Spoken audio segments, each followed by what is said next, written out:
ദൈവനാമത്തിന് നന്ദിയോടുകൂടെ സ്തോത്രം ചെയ്യുന്നു. YMEF തൃശ്ശൂർ യൂണിറ്റിൻ്റെ ചുമതലയിൽ നടത്തുന്ന ഈ ആത്മീയ സമ്മേളനത്തിൽ ദൈവവചനത്തിൻ്റെ ശുശ്രൂഷ നിർവഹിക്കേണ്ടതിനായി ഈ സ്ഥലത്ത് ഒരവസരം ഒരുക്കി തന്ന ഈ യൂണിറ്റിൻ്റെ ചുമതലയിൽപ്പെട്ട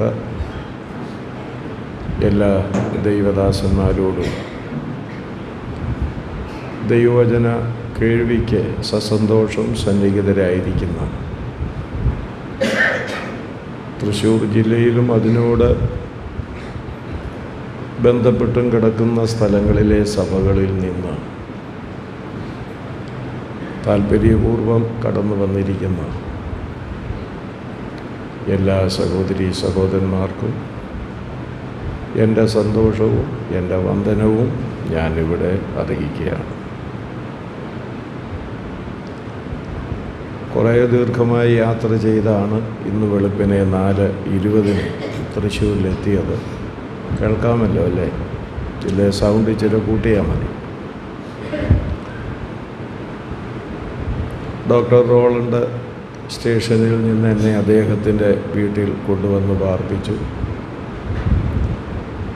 അതിനെ തുടർന്നാണ് പ്രാർത്ഥനയോടും ഒരുക്കത്തോടും കൂടെ നിങ്ങളുമായിട്ടുള്ള എൻ്റെ ആത്മീയ സന്തോഷം പങ്കുവയ്ക്കാൻ ഞാനിവിടെ വന്നിരിക്കുന്നത്. YMEFൻ്റെ പ്രവർത്തനങ്ങൾക്കായി ദൈവത്തെ സ്തുതിക്കുന്നു. ആ പ്രവർത്തനങ്ങൾ കൊണ്ട് സാധിച്ചെടുത്തിട്ടുള്ള സാധ്യതകൾ വളരെ വലുതാണ്. നോർത്ത് ഇന്ത്യൻ സൈഡുകളിലും അതോടൊപ്പം തന്നെ കേരളത്തിലും തമിഴ്നാട്ടിലും ഒക്കെയായി പുതിയ സഭകൾ YMEFൻ്റെ പ്രവർത്തനങ്ങൾ മുഖാന്തരമായി ഉണ്ടായിട്ടുണ്ട്.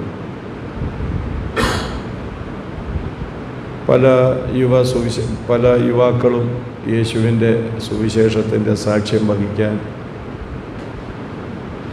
വേർതിരിക്കപ്പെട്ട് ഇറങ്ങി തിരിച്ചിട്ടുണ്ട്. തന്നെയല്ല, അനേക യുവാക്കൾക്കും സുവിശേഷ ദർശനം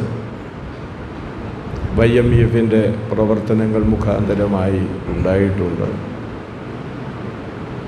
ഇതെല്ലാം ഈ സംഘടനയുടെ പ്രവർത്തനത്തിൻ്റെ സാധ്യതകളാണെന്നുള്ളത് ഞാൻ വളരെ സന്തോഷത്തോടെ ഓർക്കുകയാണ്. ഇതിനോടകം പല പ്രവർത്തനങ്ങൾക്കും ക്യാമ്പുകൾക്കും ഇതുപോലെയുള്ള ഏകദിന സമ്മേളനത്തിനുമൊക്കെ ഓരോ സ്ഥലങ്ങളിൽ പോയി ശുശ്രൂഷിക്കുവാനുള്ള അവസരം പലരോടൊപ്പം എനിക്കും ലഭ്യമാകുന്നുണ്ടെന്നുള്ളത് എന്നെ സന്തോഷിപ്പിക്കുന്ന കാര്യമാണ്. എൻ്റെ പ്രായമൊക്കെ ഇവിടെ പറഞ്ഞു. എന്നാൽ ദൈവം നല്ല ആരോഗ്യവും മനസ്സിന് നല്ല യുവത്വവും നൽകുന്നു എന്നുള്ളത് ഞാൻ വളരെ സന്തോഷത്തോടെ ഓർക്കുകയാണ്. ആകസ്മികമായി ഞങ്ങളുടെ കുടുംബത്തിലുണ്ടായിരുന്ന ആ നൊമ്പരം മാറിപ്പോയിട്ടില്ല. അതിങ്ങനെ കുറേ കാലം മനസ്സിലുണ്ടായിരിക്കുമെന്നുള്ളത് വേർപാടിൻ്റെ നൊമ്പരം അനുഭവിച്ചിട്ടുള്ളവർക്കറിയാം. എങ്കിലും അത് ശുശ്രൂഷയെയോ എൻ്റെ യാത്രയെയോ ദൈവവുമായിട്ടുള്ള എൻ്റെ ബന്ധത്തെയോ വചനധ്യാനത്തെയോ പ്രാർത്ഥനയെയോ സഹോദര ബന്ധത്തെയോ ഒന്നും അത് ബാധിക്കാൻ ദൈവം ഇടവരുത്തുന്നില്ല എന്നുള്ളത് ദൈവത്തോട് വളരെ നന്ദിയോടുകൂടെ ഞാൻ പറയുന്ന കാര്യമാണ്. അങ്ങനെയാണ് ഇവിടെയും സന്തോഷത്തോടെ ഞാൻ വന്നിരിക്കുന്നത്. പൂമല കൺവെൻഷനിൽ ചില മാസങ്ങൾക്ക് മുൻപ് ഞാൻ വന്നപ്പോൾ ഈ യൂണിറ്റിൻ്റെ ചുമതലപ്പെട്ട സഹോദരന്മാർ അവിടെയുണ്ടായിരുന്നു. ആ കൺവെൻഷൻ്റെ അവസാനം എല്ലാവരും പിരിഞ്ഞു പോകുന്ന സമയത്ത് ഇവരെൻ്റെ അടുക്കൽ വന്ന് ഇങ്ങനെയൊരു സമ്മേളനമുണ്ട്, കടന്നു വരാമോ എന്ന് ചോദിച്ചു. അപ്പം ഞാൻ പറഞ്ഞു നോക്കട്ടെ. വീട്ടിൽ ചെന്നപ്പോൾ ഈ 1-ാം തീയതി ഒരു കല്യാണ പ്രസംഗം ഞാൻ എഴുതി വെച്ചിട്ടുണ്ട്. ഒരു കല്യാണ പ്രസംഗം. ഞാൻ ഈ യോഗവും ആ യോഗവും തമ്മിൽ താരതമ്യപ്പെടുത്തിയപ്പോൾ എൻ്റെ മനസ്സിൽ വന്നത് കല്യാണ പ്രസംഗം കേവലം ഒരു 15 മിനിറ്റ്. ആ 15 മിനിറ്റ് ഞാൻ അവിടെ നിന്ന് പ്രസംഗിച്ചാൽ തന്നെ കടന്നു വന്നിരിക്കുന്ന എല്ലാ ജനവും അത് ശ്രദ്ധിക്കണമെന്നില്ല. ചെറുക്കനും പെണ്ണും പോലും വേണ്ടും പോലെ അത് ശ്രദ്ധിക്കുമെന്ന് എനിക്കൊട്ട് ബോധ്യവുമില്ല. പിന്നെ നമ്മുടെ ഒരു പരിപാടി എന്നുള്ള നിലയിൽ അത് വയ്ക്കുന്നു. ഞാനിങ്ങനെ താരതമ്യപ്പെടുത്തിയപ്പോൾ എനിക്ക് തോന്നി തൃശ്ശൂർ ജില്ലയിൽ നിന്ന് പ്രായമുള്ളവരും പ്രായം കുറഞ്ഞവരുമായ സ്ത്രീ പുരുഷന്മാർ വരുന്ന ഒരു വലിയ സമ്മേളനവും ഇതുപോലെ വളരെ ശാന്തമായി ശ്രദ്ധയോടുകൂടെ ശ്രവിക്കുന്ന ഒരു സമൂഹവും കൂടിയാകുമ്പോൾ 15 മിനിറ്റിനേക്കാൾ കുറേ കൂടെ 2-2.5 മണിക്കൂർ കിട്ടുന്ന ശുശ്രൂഷയ്ക്കാണ് ഞാൻ പ്രാധാന്യം കൊടുത്ത് കല്യാണത്തിന് വിളിച്ചവരോട് പറഞ്ഞു, ആരെയെങ്കിലും ഒന്ന് ക്രമീകരിച്ചു കൊള്ളുക. ഞാനിങ്ങനെ ഒരു ആത്മീയ കൂട്ടായ്മയ്ക്ക് തൃശ്ശൂരിലേക്ക് പോവുകയാണ്. അങ്ങനെയാണ് ഇവിടെ വരാനിട വന്നത്. അതിൽ വളരെ സന്തോഷം എനിക്കുണ്ട്. എന്നോടപ്പോൾ അവർ വിഷയം പറഞ്ഞിരുന്നു, സുവിശേഷ വേല എന്നുള്ളതാണ്. YMEFൻ്റെ കാഴ്ചപ്പാട് എന്ന് പറയുന്നതും അത് തന്നെയാണ്. വളരെ കാലങ്ങൾക്ക് മുൻപ് ഈ ഒരു സംഘടനയെ ആരംഭിക്കാൻ ചുമൽ കൊടുത്തവരുടെയൊക്കെ ലക്ഷ്യവും ഇത് തന്നെയായിരുന്നു. നമ്മുടെ സഭകളിലെയൊക്കെ യുവാക്കന്മാരെ നിഷ്ക്രിയരായി പോകാതിരിക്കാൻ, അവർ മുഖാന്തരമായി സഭകൾ സജീവമാകാൻ ഇങ്ങനെയൊരു സംഘടനയുണ്ടെങ്കിൽ പ്രയോജനകരമായിരിക്കുമെന്ന് കരുതി വളരെ എതിർപ്പിൻ്റെയും വിരോധത്തിൻ്റെയും മധ്യത്തിൽ ദൈവം കൊടുത്ത ആ ദർശനം സധൈര്യം മുന്നോട്ട് കൊണ്ടുപോയതാണ് ഈ YMEF എന്ന് പറയുന്നത്. അപ്പോൾ YMEF എന്ന് പറയുന്ന ഈ ആത്മീയ സംഘടനയുടെ ഒരൊറ്റ ലക്ഷ്യമാണ് അവർക്കുള്ളത്, എല്ലായിടത്തും പോയി സുവിശേഷം അറിയിക്കുക എന്നുള്ളത്. അതുകൊണ്ടാകണം ഇവിടെയും ആ വിഷയം എടുക്കണം എന്നവരെന്നോട് ആവശ്യപ്പെട്ടത്. അതനുസരിച്ച് ഞാനൊരു ചെറിയ വിഷയം തയ്യാറാക്കിയിട്ടുണ്ട്.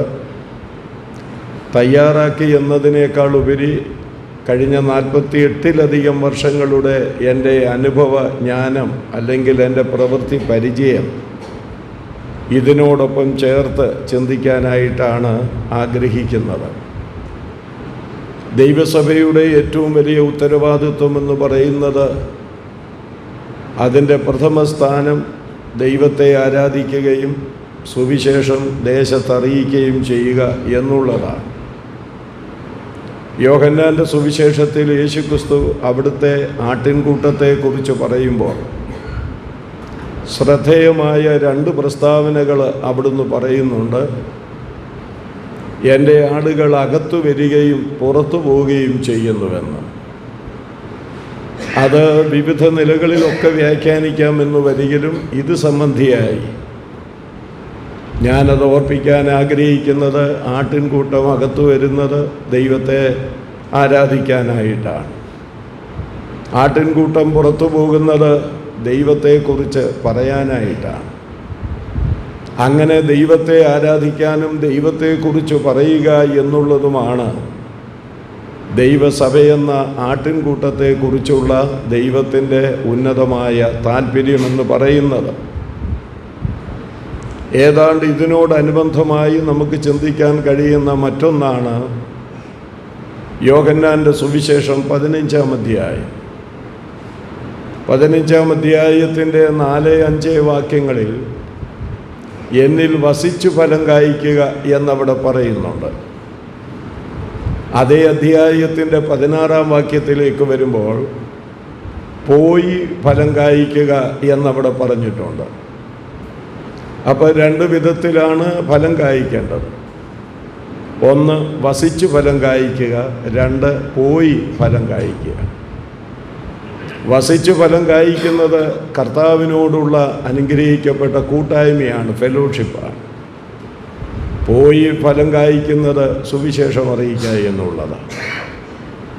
അപ്പോൾ യേശുക്രിസ്തുവിനോടുള്ള കൂട്ടായ്മയും സഭയ്ക്ക് ആവശ്യമുണ്ട്. ക്രിസ്തുവിനെക്കുറിച്ച് മറ്റുള്ളവരോട് പറയുക എന്നുള്ളത് സഭയുടെ ഉത്തരവാദിത്വവുമാണ്. ഇങ്ങനെ തുടങ്ങുന്ന ഒത്തിരി കാര്യങ്ങൾ എൻ്റെ മനസ്സിലേക്ക് ഇവിടെ നിന്നപ്പോൾ വന്നു. ശിഷ്യഗണത്തെ 12 അപ്പോസ്തലന്മാരെ തിരഞ്ഞെടുത്തപ്പോഴും ഇത് തന്നെയാണ് പറയുന്നത്. അത് വിശുദ്ധ മർക്കോസ് സുവിശേഷത്തിൽ രേഖപ്പെടുത്തിയിട്ടുണ്ട്. 3 ഉദ്ദേശമാണ് ആ തെരഞ്ഞെടുപ്പിലുണ്ടായിരുന്നത്. ഒന്ന്, തന്നോടുകൂടെ ഇരിക്കേണ്ടതിനും പ്രസംഗിക്കേണ്ടതിന് അയപ്പാനും ഭൂതങ്ങളെ പുറത്താക്കാനും പന്തിരുവരെ നിയമിച്ചുവെന്നാണ് അവിടെ വായിക്കുന്നത്. അപ്പോൾ അപ്പോസ്തലന്മാരുടെ നിയമനത്തിൻ്റെ ലക്ഷ്യം അവിടെ പറയുന്നുണ്ട്. അതിലാദ്യം പറയുന്നത് തന്നോടുകൂടെ ഇരിക്കുക.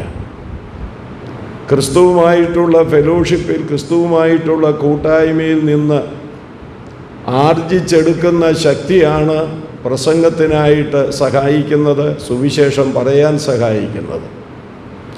അങ്ങനെ തുടങ്ങുന്ന ഒരുപാട് വചനങ്ങളാണ് യേശുവിൻ്റെ വചനങ്ങളായി സുവിശേഷങ്ങളിൽ കാണാൻ കഴിയുന്നത്. അതുകൊണ്ട് ഇവിടെ വന്നിരിക്കുന്ന വിവിധ സഭകളിൽ നിന്ന് വന്നിരിക്കുന്ന സഹോദരീ സഹോദരന്മാരോട് മൊത്തമാകെ പറയാൻ ഞാൻ ആഗ്രഹിക്കുന്നത്, നിങ്ങൾ ഉൾപ്പെട്ടു നിൽക്കുന്ന സഭകൾക്ക് ഈ ഉന്നതമായ കാഴ്ചപ്പാട് വേണം. ക്രിസ്തുവിനോടുള്ള കൂട്ടായ്മയും ക്രിസ്തുവിന് വേണ്ടി പുറത്തുപോയി ഫലം കായ്ക്കുകയും ചെയ്യുന്ന ഒരവസ്ഥ, ക്രിസ്തുവിനോടുകൂടെ ഇരിക്കുകയും പുറത്തുപോയി ക്രിസ്തുവിനെ പ്രസംഗിക്കുകയും ചെയ്യുന്ന ഒരു ഉത്തരവാദിത്തം, ക്രിസ്തുവിനെ ആരാധിപ്പാൻ അകത്തു വരികയും സുവിശേഷം പറയാൻ പുറത്തു പോവുകയും ചെയ്യുന്ന ഒരവസ്ഥ. ഇതെല്ലാമാണ് ദൈവസഭകളെക്കുറിച്ച് ദൈവം ആഗ്രഹിക്കുന്നത്. സാധാരണ ഞാൻ ഇങ്ങനെയൊക്കെ പറയുമ്പോൾ എന്തെങ്കിലും ഇന്നത്തെ സാഹചര്യത്തെക്കുറിച്ചും വിമർശനാത്മകമായി പറയുന്ന ഒരു സ്വഭാവം എനിക്കുണ്ടെങ്കിലും ഞാനിപ്പോൾ അതിനൊന്നിനും സമയമെടുക്കാൻ ആഗ്രഹിക്കുന്നില്ല.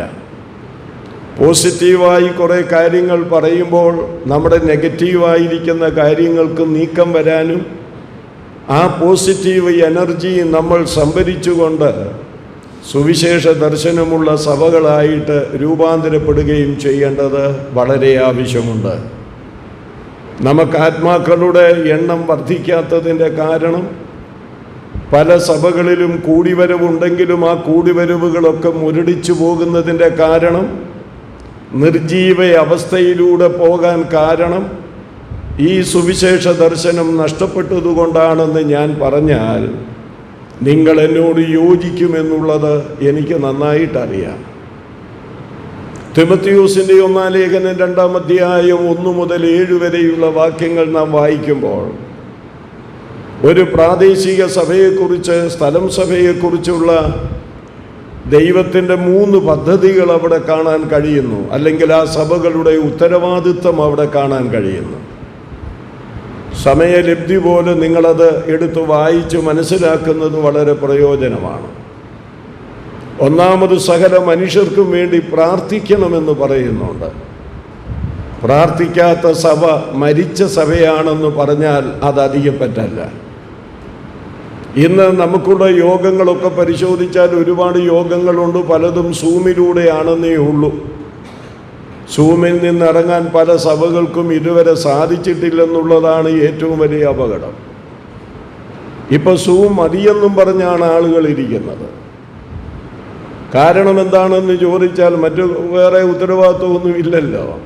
കുളിക്കണ്ട, ഡ്രസ്സ് മാറണ്ട, ഒന്നും ചെയ്യണ്ട, നിഷ്ക്രിയരായിട്ട് കയ്യും കെട്ടി അതിൻ്റെ മുമ്പിലിരിക്കാം, മൈക്ക് ഓഫ് ചെയ്യാം, വീഡിയോ ഓഫ് ചെയ്യാം, പിന്നെ എന്തെങ്കിലും കഴിച്ചുകൊണ്ടൊക്കെ അതുവഴി നടക്കാം, വേണേ കട്ടിലേക്ക് കയറി കിടന്ന് ഉറങ്ങാം. ഇങ്ങനെയുള്ള ഒത്തിരി കാര്യങ്ങൾ ഈ സൂം കൊണ്ടുണ്ട്.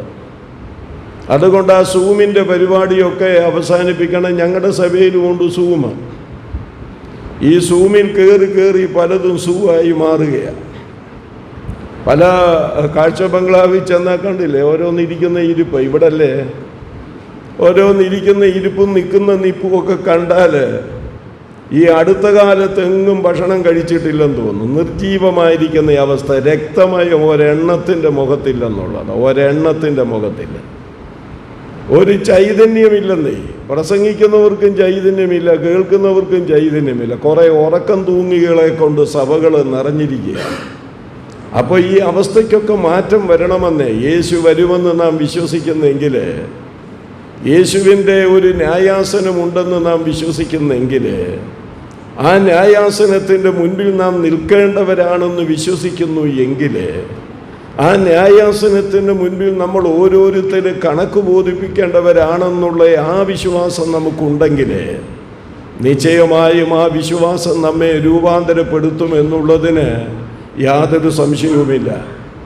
അതുകൊണ്ട് ഒരു സഭയെ സംബന്ധിച്ചുള്ള ദൈവത്തിൻ്റെ വലിയ താല്പര്യം പ്രാർത്ഥിക്കുക എന്നുള്ളതാണ്. പ്രാർത്ഥിക്കണം, സഭ പ്രാർത്ഥനാ നിരതമായി പോകണം. അപ്പോസ്തല പ്രവൃത്തി 2-ാം അധ്യായം ഇതൊക്കെ വായിക്കാൻ ആൾക്കാർ റെഡിയാണ്, പക്ഷേ ഇപ്പോൾ വായിപ്പിക്കുന്ന സ്വഭാവം എനിക്കില്ല. ഉപയോഗിച്ച് യേശുവിനെക്കുറിച്ച് പറയുന്ന പോലെ ന്യായപ്രമാണം എൻ്റെ ഉള്ളിലിരിക്കുന്നു. ഇത് പ്രസംഗിക്കാൻ അരമണിക്കൂറേ ഉള്ളൂ, വായിപ്പിക്കാൻ 1 മണിക്കൂർ വേണം. അതെന്നാന്ന് ചോദിച്ചാൽ ഇതൊന്നും തയ്യാറായി വരാത്തത് കൊണ്ട് ആ ഭാഗത്തേക്ക് ഞാനിപ്പോൾ കടക്കുന്നില്ല. അപ്പോൾ ഞാൻ പറഞ്ഞതിൻ്റെ സാരം അപ്പോസ്തല പ്രവൃത്തി 2-ാം അധ്യായം 46-ാം വാക്യത്തിൽ ആ ക്രമം പറഞ്ഞിട്ടുണ്ട്. 6-7 കാര്യങ്ങൾ പറഞ്ഞിട്ടുണ്ട്, അത് നമുക്കറിയാം. അതിൻ്റെ ഒടുവിലൊരു പ്രയോഗമുണ്ട്. അവർ അപ്പോസ്തലന്മാരുടെ ഉപദേശം കേട്ടും കൂട്ടായ്മയെ ആചരിച്ചു, അപ്പം നുറുക്കിയും പ്രാർത്ഥന കഴിച്ചും പോന്നു എന്നാണ്. പ്രാർത്ഥന കഴിച്ചു പോയി എന്നല്ല, അല്ലേ? പ്രാർത്ഥന കഴിച്ചു പോയി എന്നല്ല എഴുതിയിരിക്കുന്നത്. പ്രാർത്ഥന കഴിച്ചും പോന്നു എന്ന് പറഞ്ഞാൽ അത് തുടർമാനമായി ചെയ്തുകൊണ്ടിരിക്കുന്നൊരു പ്രക്രിയയാണ്. ഇവിടെ എൽഡേഴ്സും ഇവാഞ്ചലിസ്റ്റും വിശ്വാസികളും ഒക്കെ വന്നിട്ടുണ്ടല്ലോ. വളരെ പ്രവൃത്തി പരിചയമുള്ള അനുഭവമുള്ള ഈ ഒരു മനുഷ്യൻ എന്ന നിലയിൽ ഞാനൊന്ന് ചോദിക്കുക, നിങ്ങളൊക്കെ ഉൾപ്പെട്ട് നിൽക്കുന്ന സഭകളിൽ പ്രാർത്ഥനയെന്ന് പറയുന്ന ആ ജീവൻ്റെ തുടിപ്പ് എത്രമാത്രം നിലനിൽക്കുന്നുണ്ടെന്നുള്ളത് വിശേഷം നാം ഓർത്തുകൊള്ളേണ്ടത് ആവശ്യമാണ്. അത് സകല മനുഷ്യർക്കും വേണ്ടി പ്രാർത്ഥിക്കണം, അധികാരികൾക്ക് വേണ്ടി പ്രാർത്ഥിക്കണമെന്നൊക്കെ വെവ്വേറെയായിട്ട് അവിടെ പറഞ്ഞിട്ടുള്ളത് നാം മനസ്സിലാക്കുന്നുണ്ട്.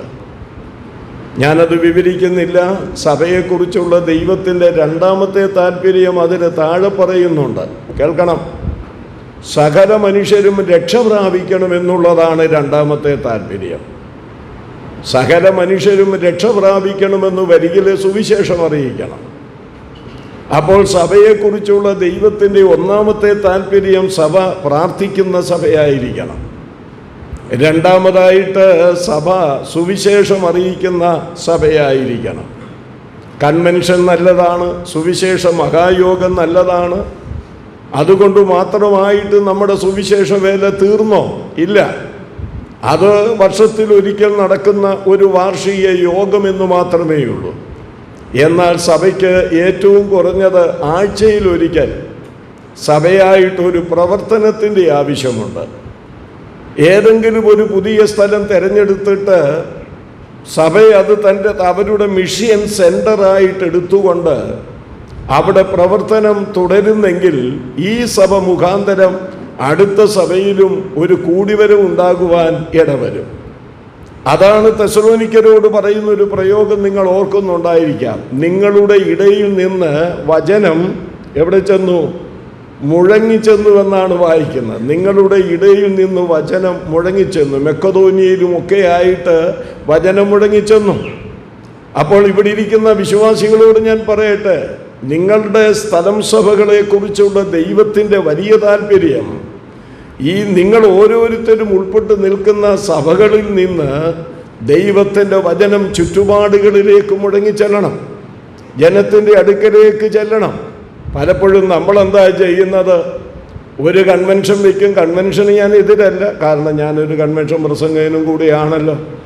അപ്പോൾ ഒരു കൺവെൻഷൻ വയ്ക്കുക എന്നുള്ളത് തെറ്റല്ല. പക്ഷേ ഒരു കൺവെൻഷനെ കാണുകയുള്ളൂ. എന്നിട്ട് ആ നോട്ടീസിൽ എന്താ അടിക്കുന്നത്? അതിൻ്റെ മുകളിൽ അടിക്കുന്നത് വരുവീൻ, കേൾപ്പീൻ, അനുഗ്രഹം പ്രാപിപ്പീൻ. യേശു പറഞ്ഞതിന് നേരെ ഘടകവിരുദ്ധമാണ്. യേശു പറഞ്ഞത് വരിക എന്ന് പറയാനല്ല, പോകുവീൻ എന്നാ പറഞ്ഞത്. നമ്മൾ ജനത്തോട് പറയുക വരിക, എന്നിട്ട് കേൾക്കുക, അനുഗ്രഹം പ്രാപിക്കുക, ഒക്കെ ശരിയാണ്. പക്ഷേ സഭ ഒരു സ്ഥലം തിരഞ്ഞെടുക്കണം, പല സ്ഥലങ്ങളിൽ ചെല്ലണം, സുവിശേഷം അറിയിക്കണം, ഒരു സഭ മുഖാന്തരം പല സഭകളുണ്ടാകണം. അതാണ് അപ്പോസ്തല പ്രവൃത്തി 16-ാം അധ്യായത്തിൽ നാം വായിക്കുന്നത്.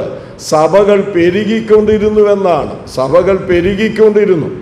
അപ്പോൾ സഭകൾ പെരുകണമെങ്കിൽ മറ്റ് നിലവിലുള്ള സഭകളുടെ സുവിശേഷ പ്രവർത്തനത്തിൻ്റെ അടിസ്ഥാനത്തിലാണ് സഭകൾ പെരുകുന്നത്.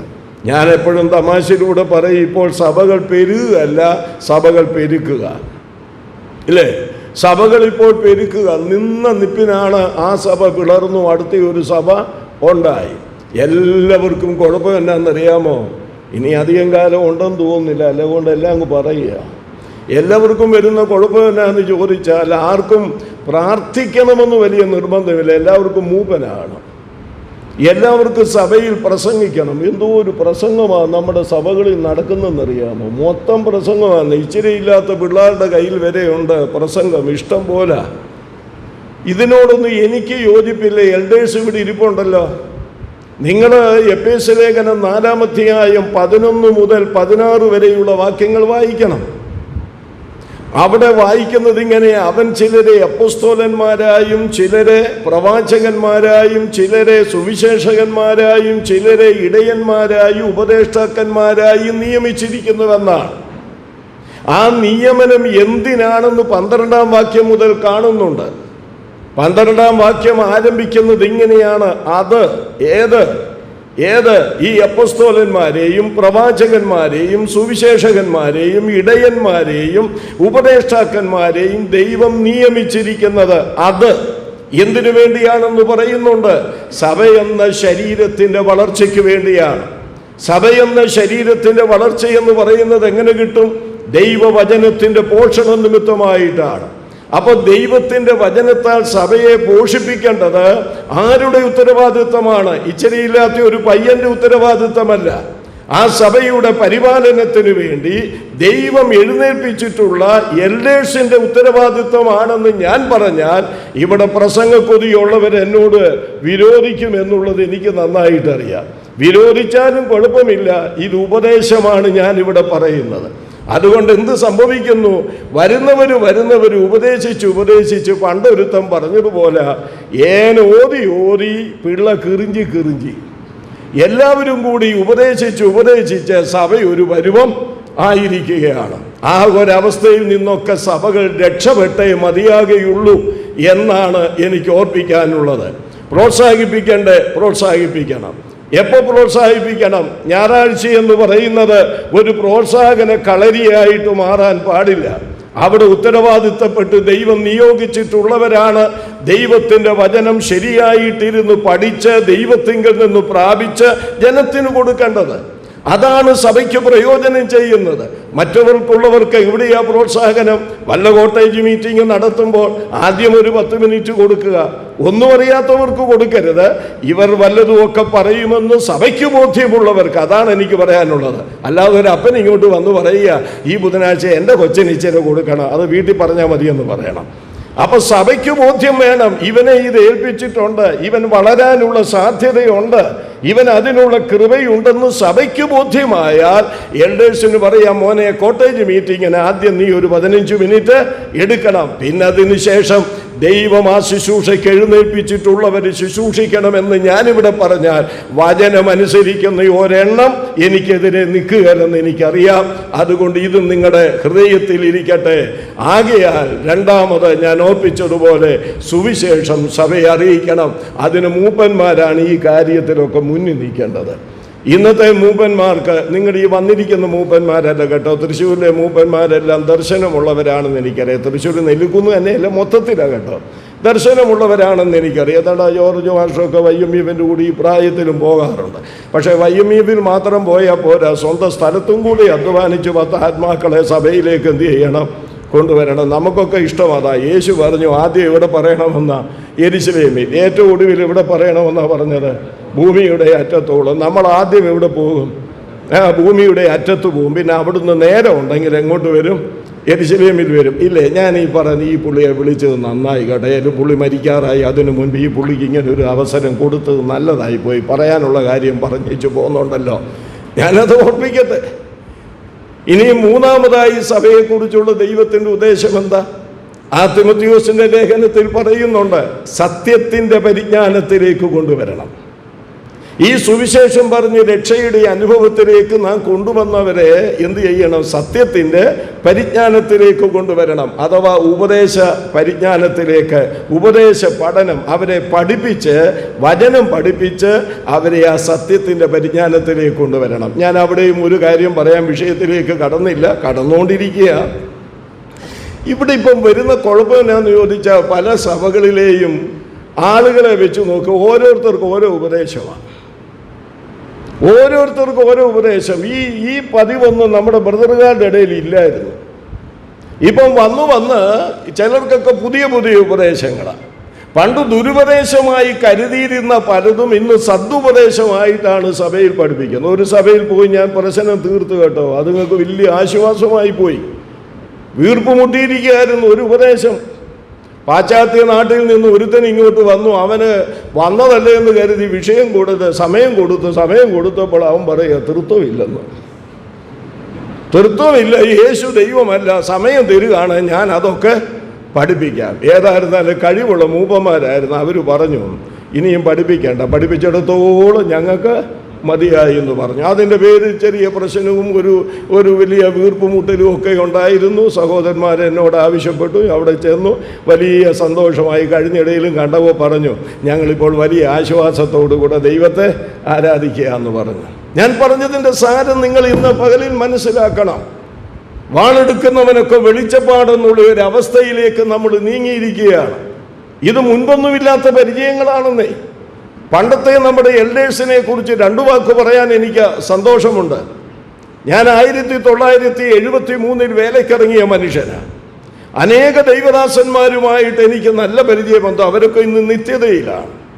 പല സഭകളിലും ഞാൻ കടന്നുപോയിട്ടുണ്ട്. അന്നത്തെ മൂപ്പന്മാരെന്നൊക്കെ പറയുന്നത് വലിയ വിദ്യാഭ്യാസമൊന്നുമില്ല. ജോർജ് മാഷെ അത് വാഴൂരുകാരനല്ലേ, അറിയാമല്ലോ. വലത്ത് സൈഡിൽ ഡിഗ്രി ഒന്നും എഴുതാനില്ലെന്നേ. അവർക്ക് ഡിഗ്രി പോയിട്ട് ഒന്നാം ക്ലാസ് ഒന്നും പോലും ചിലർക്കില്ല. മനസ്സിലായില്ലേ? പക്ഷേ ദൈവകൃപ കൊണ്ട് അവർ വചനം അങ്ങ് പഠിച്ചു. അന്ന് ഏതായിരുന്നാലും ഈ യൂട്യൂബ് ഒന്നും ഇൻ്റർനെറ്റ് ഒന്നും ഇല്ലാഞ്ഞത് കൊണ്ട് ഉള്ള സമയം മുഴുവനും അവർ വചനവുമായിട്ട് അങ്ങ് ബന്ധപ്പെട്ടു. വചനം ഇങ്ങനെ മുഖാമുഖമായി കണ്ടു.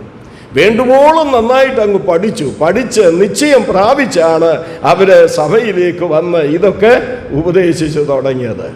ഇന്നത്തെ എന്നോട് രണ്ട് കൈയും കൂപ്പി പറയുക, ക്ഷമിക്കണമെന്നൊന്നും പറയുന്നില്ല. കാര്യം പറയുന്നിടത്ത് എന്നാ ക്ഷമ ചോദിച്ചാൽ ഞാൻ പറഞ്ഞത് തെറ്റായിട്ട് വരത്തില്ല. അതുകൊണ്ട് ആർക്കും ഒരു ബുദ്ധിമുട്ടും വരരുത്. ഇന്നത്തെ പല എൽഡേഴ്സിനും ഉപദേശം അറിഞ്ഞുകൂടാ. അവർക്ക് ആകെപ്പാടെ ഇരിപ്പും നടപ്പും കിടപ്പും ഇതൊക്കെ അറിയത്തുള്ളൂ. എത്ര കിടപ്പ് ബൈബിളിലുണ്ട്, എത്ര ഇരിപ്പ് ബൈബിളിലുണ്ട്, എത്ര നടപ്പ് ബൈബിളിലുണ്ട്, ഒത്തുവാക്യം വെച്ചുകൊണ്ട് അതങ്ങ് കീച്ചുക.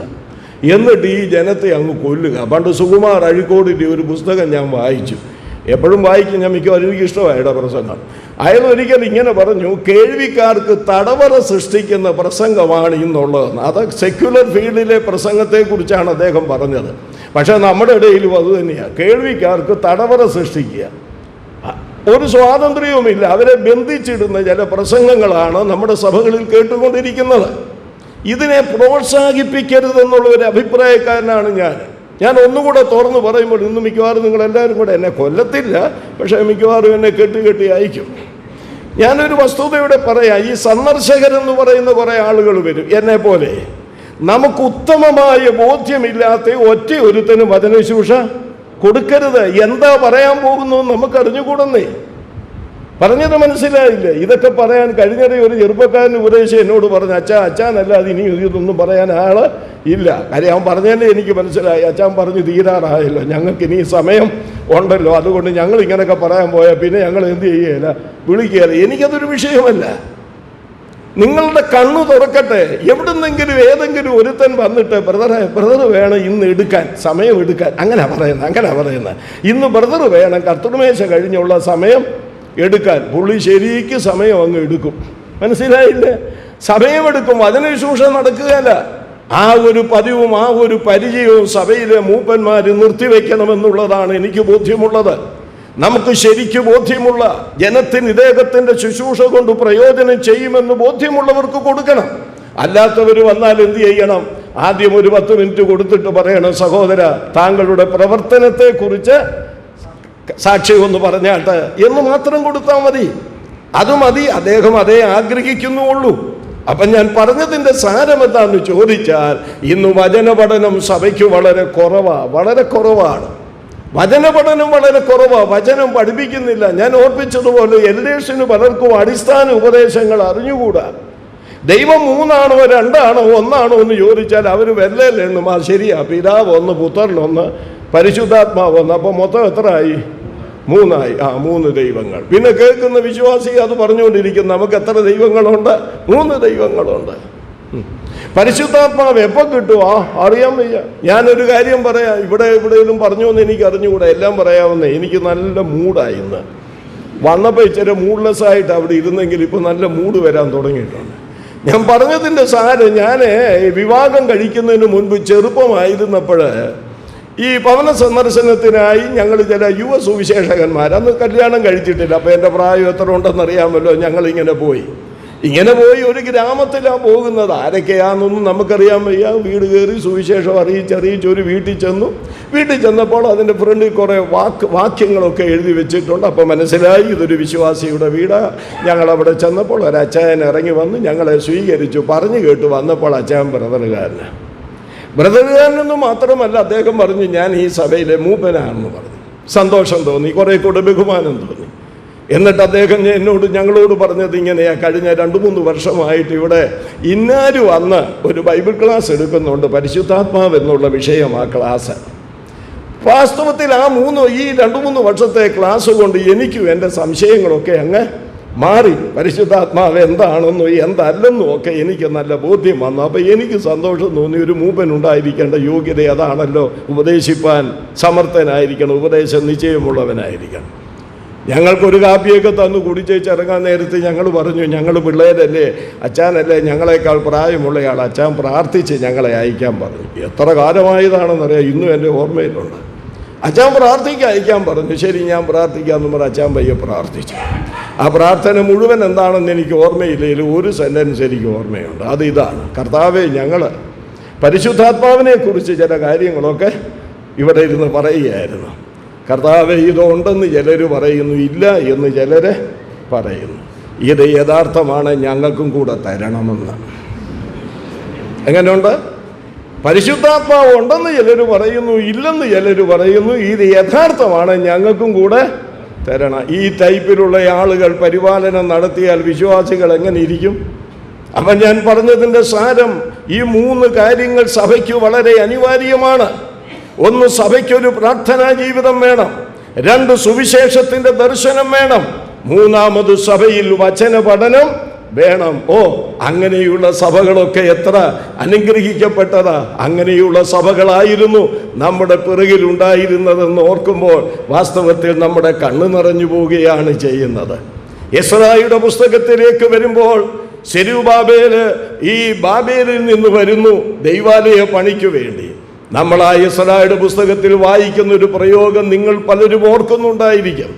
അവിടെ കാണുന്നത് ഇങ്ങനെയാണ്: എല്ലാവരും കൂടി ആർപ്പുവിളിയോടുകൂടെ ദൈവാലയത്തിൻ്റെ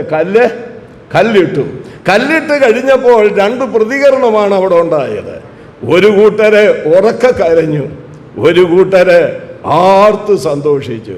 അവിടെ എഴുതിയിരിക്കുന്ന എന്നാന്നറിയാമോ? കരഞ്ഞതാരാന്ന് ചോദിച്ചാൽ ഇടിഞ്ഞുപോയ പഴയ ദൈവാലയത്തിൻ്റെ മഹത്വം കണ്ടവരാണ് കരഞ്ഞുപോയത്. സന്തോഷിച്ചവരാരാ? ആ തലമുറക്കാര്. ഞങ്ങൾക്കൊരു ദൈവാലയം കിട്ടിയല്ലോ, എന്തുമാകട്ടെ, അവർ സന്തോഷിച്ചു. ഇന്ന് പകലിൽ ഇവിടെ വന്നിരിക്കുന്ന പ്രായമുള്ളവരോടും പ്രായം കുറഞ്ഞവരോടും എല്ലാവരോടും പറയട്ടെ, നമുക്ക് കരയുന്നവരുടെ കൂട്ടത്തിൽ വരാം, നമുക്ക് കരയാം. ആ പഴയ മഹത്വമൊക്കെ നഷ്ടപ്പെട്ടിരിക്കുന്ന ഒരവസ്ഥയല്ലേ നമുക്കുള്ളത്. മടങ്ങി വരാൻ നമുക്ക് ആ സുവിശേഷ ദർശനത്തിലേക്ക്, മടങ്ങി വരാൻ നമുക്ക് പ്രാർത്ഥനാ ജീവിതത്തിലേക്ക്, മടങ്ങി വരാം വചന പഠനത്തിലേക്ക്. കർത്താവ് സഹായിക്കട്ടെ എന്ന് പ്രാർത്ഥിച്ചുകൊണ്ട് ഞാൻ എൻ്റെ ആമുഖ പ്രസംഗം ഇവിടെ അവസാനിപ്പിച്ചിട്ട് വിഷയത്തിലേക്ക് കടക്കാൻ പോവുകയാണ്. എന്തായിരുന്നാലും സമയത്ത് നിർത്തും. 11:15 നമുക്ക് പ്രാർത്ഥനയോടുകൂടെ ഞാൻ എഴുതിക്കൊണ്ട് വന്നിരിക്കുന്ന ആ വിഷയത്തിലേക്ക് വരികയാണ്. ആ വിഷയത്തിലേക്ക് വരുമ്പോൾ അത് സംബന്ധമായ കുറേ കാര്യങ്ങളാണ് നമ്മൾ ചിന്തിക്കാനായിട്ട് പോകുന്നത്. ഫലകരമായ സുവിശേഷ പ്രവർത്തനം എന്നുള്ളതാണ് നമ്മൾ ഉദ്ദേശിക്കുന്ന തലക്കെട്ട്. ഇവിടെ സുവിശേഷത്തിനൊരു വിശദീകരണം ഞാൻ നൽകാൻ ആഗ്രഹിക്കുക. നമുക്കറിയാവുന്ന കാര്യമാണ്. സാധാരണ ഇംഗ്ലീഷിൽ ഗോസ്പൽ എന്നാണ് നമ്മൾ വായിക്കുന്നത്, പറയുന്നത് ഗോസ്പൽ എന്നാണ്. ഗ്രീക്കിലുള്ള വാക്ക് നമുക്കറിയാം. ഇതൊക്കെ പഠിച്ചിട്ട് സുവിശേഷ വേല ചെയ്യണമെന്നൊന്നുമില്ല. ഇത് പഠിക്കാതെയും സുവിശേഷ വേല ചെയ്യാം. എന്നാൽ ഒരു ക്ലാസ് എന്നോ മെസ്സേജ് എന്നോ നിലയിൽ ഞാൻ അതൊക്കെ ഒന്ന് ഓർപ്പിക്കുകയാണ്. അവിടെ സുവിശേഷത്തിന് ഗ്രീക്കിൽ യുവാങ്ങലിയ എന്നാണ്. EUANGELIA യുവാങ്ങലിയ എന്ന വാക്കാണ് ഉപയോഗിക്കുന്നത്. സുറിയാനിയിൽ ഉപയോഗിച്ചിരിക്കുന്ന വാക്ക് ഏവൻഗേലിയോൻ എന്നാണ്. ആ പദം നമ്മൾ ഒരുപാട് മുമ്പായിരുന്ന പള്ളികളിൽ വെച്ച് കേട്ടിട്ടുള്ളതാണ്. ഏവൻഗേലിയോൻ എന്ന വാക്കാണ് സുവിശേഷത്തിന് സുറിയാനിയിൽ ഉപയോഗിച്ചിരിക്കുന്നത്. അപ്പോൾ ഗോസ്പൽ എന്ന് പറഞ്ഞാലും യുവാങ്ങലിയ എന്ന് പറഞ്ഞാലും അതോടൊപ്പം തന്നെ ഏവൻഗേലിയോൻ എന്ന് പറഞ്ഞാലും ഇതിനൊക്കെ ഒരേ ഒരു അർത്ഥമേ ഉള്ളൂ, നല്ല വാർത്ത എന്നാണ്. അപ്പോൾ ദൈവം നമുക്ക് തന്നിരിക്കുന്നത് നല്ല വാർത്തയാണ്. ഇപ്പോഴത്തെ എല്ലാം കെട്ട വാർത്തയാണ്. ഈ കെട്ട കാലത്ത് കെട്ട വാർത്തയാണ്. ഞാൻ ഈ TV കണ്ടിട്ട് ഒത്തിരി കാലമായി. അതിപ്പോൾ മൊബൈലിൽ കൂടെ കാണാമല്ലോ, അതും കാണുകയില്ല. മൊബൈൽ കാണുകയില്ലെന്നല്ല, വാർത്ത കാണുകയില്ല. കാര്യം ഒറ്റ വാർത്ത കണ്ടിട്ട് മനസ്സ് സുഖമായിട്ടൊന്ന് കിടന്നുറങ്ങാൻ കഴിയുകയില്ല. ഞാനത് പറയാതെ നിങ്ങൾക്കറിയാം. ഇന്ന് വരുന്ന വാർത്തകളെല്ലാം ചീത്ത വാർത്തയാണ്. കുടുംബമായിട്ടിരുന്ന് കാണാൻ പറ്റിയ വാർത്തകളില്ല. അങ്ങനെയുള്ള സ്ഥാനത്ത് നിങ്ങൾ ഓർക്കേണ്ടത്, മലീമസമായ വാർത്തകൾ പ്രചരിക്കുന്ന ഈ ലോകത്തിൽ അടിവരയിട്ട് ചിന്തിക്കണം. മലീമസമായിരിക്കുന്ന വാർത്തകൾ പ്രചരിക്കുന്ന ഈ ലോകത്തിൽ നല്ല വാർത്ത നമ്മുടെ കയ്യിലാണ് ഫലമേൽപ്പിക്കപ്പെട്ടിരിക്കുന്നത്. ആ നല്ല വാർത്ത നമ്മുടെ കയ്യിലാണ് ഫലമേൽപ്പിക്കപ്പെട്ടിരിക്കുന്നത്. ഇത് നമ്മൾ ചെയ്തില്ലെങ്കിൽ പിന്നെ ആരാ ചെയ്യുന്നത്? കഴിഞ്ഞ ദിവസം ഞാൻ വായിച്ച ഒരു പുസ്തകത്തിൽ ഒരു ഇംഗ്ലീഷ് എഴുത്തുകാരൻ, എനിക്ക് വായിച്ചപ്പോഴാണ് മനസ്സിലായത്, ചെറിയാൻ സാറ് സുവിശേഷകനിൽ പണ്ട് ഒരു ഭാവനാ രൂപത്തിൽ എഴുതിയിട്ടുണ്ടായിരുന്നു. അപ്പം ഞാൻ വിചാരിച്ചു അത് അദ്ദേഹത്തിൻ്റെ നിർമ്മിതിയായിരിക്കുമെന്ന്. എന്നാൽ കഴിഞ്ഞ ദിവസം ഒരു വായിച്ച പുസ്തകത്തിൽ അതൊരു വേറെ ഇംഗ്ലീഷ് എഴുത്തുകാരൻ്റേതാണ്. അദ്ദേഹം പറയുന്നത് ഒരു ഭാവനയായിട്ട് അദ്ദേഹം പറയുന്നത്, യേശു മരിച്ച് ഉയർത്തെഴുന്നേറ്റ് സ്വർഗാരോഹണം ചെയ്ത് അങ്ങെത്തിയപ്പോൾ ദൂതന്മാരെല്ലാവരും കൂടി ഒരു എന്താ അതിന് പറയേണ്ടത്, ഒരു വരവേൽപ്പ് കൊടുത്തു. ഭാവനയാണ് കേട്ടോ. ദൂതന്മാരെല്ലാവരും കൂടി ഒരു വരവേൽപ്പ് കൊടുത്ത് ഒരാൾ ചോദിച്ചു, കർത്താവേ, അവിടുന്ന് ഈ മരിച്ചടക്കപ്പെട്ടു ഉയർത്തെഴുന്നേറ്റു ഇവിടേക്ക് വന്നു, ഈ കാര്യങ്ങൾ ജനത്തിനു വേണ്ടിയല്ലേ ചെയ്തത്? അതെ, ജനത്തിനു വേണ്ടിയാണ്. ഇത് ജനം അറിയാൻ, എല്ലാവരും അറിയാൻ എന്തെങ്കിലും ഒരു ക്രമീകരണം ചെയ്തിട്ടാണോ വന്നത്? അപ്പോൾ യേശു പറഞ്ഞു, അത് പറയാൻ എൻ്റെ ആളുകളോട് ഞാൻ പറഞ്ഞ് ഏൽപ്പിച്ചിട്ടുണ്ടെന്ന് പറഞ്ഞു. അത് കഴിഞ്ഞ് ദൂതൻ വീണ്ടും ഒരു ചോദ്യം കൂടെ ചോദിച്ചു, അല്ല അവരത് ചെയ്തില്ലെങ്കിൽ മറ്റു മാർഗം വല്ലതും ഉണ്ടോ എന്ന് ചോദിച്ചു. അപ്പോൾ യേശു പറഞ്ഞു, അല്ല അവരത് ചെയ്യും, അവരെ ഏൽപ്പിച്ചിട്ടാണ് വന്നതെന്ന് പറഞ്ഞു. വീണ്ടും സംശയം വന്നിട്ട് ചോദിച്ചു, അല്ല കർത്താവേ, ഒരു പക്ഷേ അവരത് ചെയ്തില്ലെങ്കിലോ വേറെ വല്ല പരിഹാരം അതിനുണ്ടോ എന്ന് ചോദിച്ചപ്പോൾ യേശു പറഞ്ഞു, വേറെ ഒരു മാർഗവും ഇല്ല.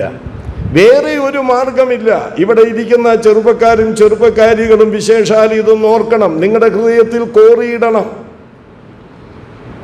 ഇത് നമ്മളെയാണ് ഈ നല്ല വാർത്തയെ ഏൽപ്പിച്ചിരിക്കുന്നത്.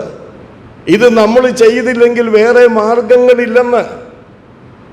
രാഷ്ട്രീയം പറയാൻ ഇവിടെ രാഷ്ട്രീയക്കാരുണ്ട്, മതത്തെക്കുറിച്ച് പറയാൻ ഇവിടെ മതക്കാരുണ്ട്, തത്വചിന്തകളെ കുറിച്ച് പറയാൻ ഇവിടെ തത്വചിന്തകന്മാരുണ്ട്, ഇസങ്ങളെ കുറിച്ച് പറയാൻ അങ്ങനെയുള്ളവരുണ്ട്. എന്നാൽ ഇത് പറയാൻ നമ്മളെ ഉള്ളെന്ന്. ഇത് നിങ്ങളുടെ ഹൃദയത്തിൽ എങ്ങനെയെങ്കിലും ഒന്ന് പരിവർത്തിച്ചിരുന്നെങ്കിൽ നന്നായിരുന്നു. ഈ നല്ല വാർത്ത പറയാൻ നമ്മളെ ഉള്ളൂ. നമ്മളത് ചെയ്തില്ലെങ്കിൽ വേറെ ഒരാൾ ചെയ്യാൻ പകരമില്ല. രാഷ്ട്രീയം പറയാൻ പകരം ആൾക്കാരുണ്ട്, മതത്തിന്റെ കാര്യം പറയാൻ പകരം ആൾക്കാരുണ്ട്, തത്വചിന്തകൾ പറയാൻ പകരം ആൾക്കാരുണ്ട്, അതുപോലെ ശാസ്ത്രത്തിന്റെ കാര്യം പറയാൻ പകരം ആൾക്കാരുണ്ട്. പക്ഷേ സുവിശേഷം പറയാൻ പകരം ആൾക്കാരില്ല. ആ നല്ല വർത്തമാനം നമ്മളെയാണ് ഏൽപ്പിച്ചിരിക്കുന്നത്. നമ്മളത് ചെയ്തില്ലെങ്കിലോ? ഇത് നിങ്ങളുടെ ഹൃദയത്തെ ഒന്ന് തകർത്തിരുന്നെങ്കിൽ നന്നായിരുന്നു. ഇന്നത്തെ കൂട്ടം ഇത് നമ്മൾ ചെയ്തില്ലെങ്കിൽ വേറെ മാർഗമില്ല.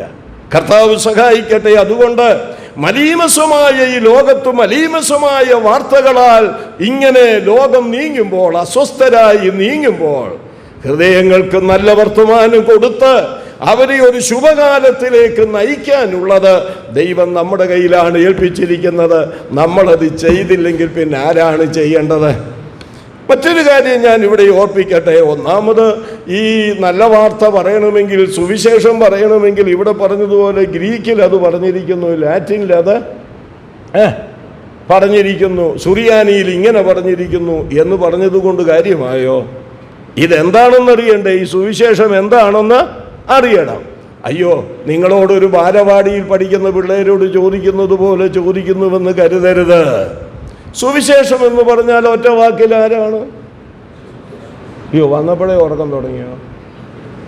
ഞാനെല്ലാം കാണുന്നുണ്ട്, ഉറങ്ങുന്നതും. ഇതോടെ 139 സങ്കീർത്തനത്തിൽ പറയുന്ന പോലെ ഇരിക്കുന്നതും എഴുന്നേൽക്കുന്നതും എന്ന് പറയുന്നത് പോലെ ഞാനിത് കാണുന്നു. ഈ നിപ്പിവിടെ നിന്നാൽ മതി എന്നേ, പൊട്ടനെ പോലെ. എനിക്കറിയാം ഉറങ്ങുന്നതാരാ, ചരിയുന്നതാരാന്നൊക്കെ അറിയാം. അപ്പം ഞാൻ പറഞ്ഞതിൻ്റെ സാരം എന്താ സുവിശേഷം?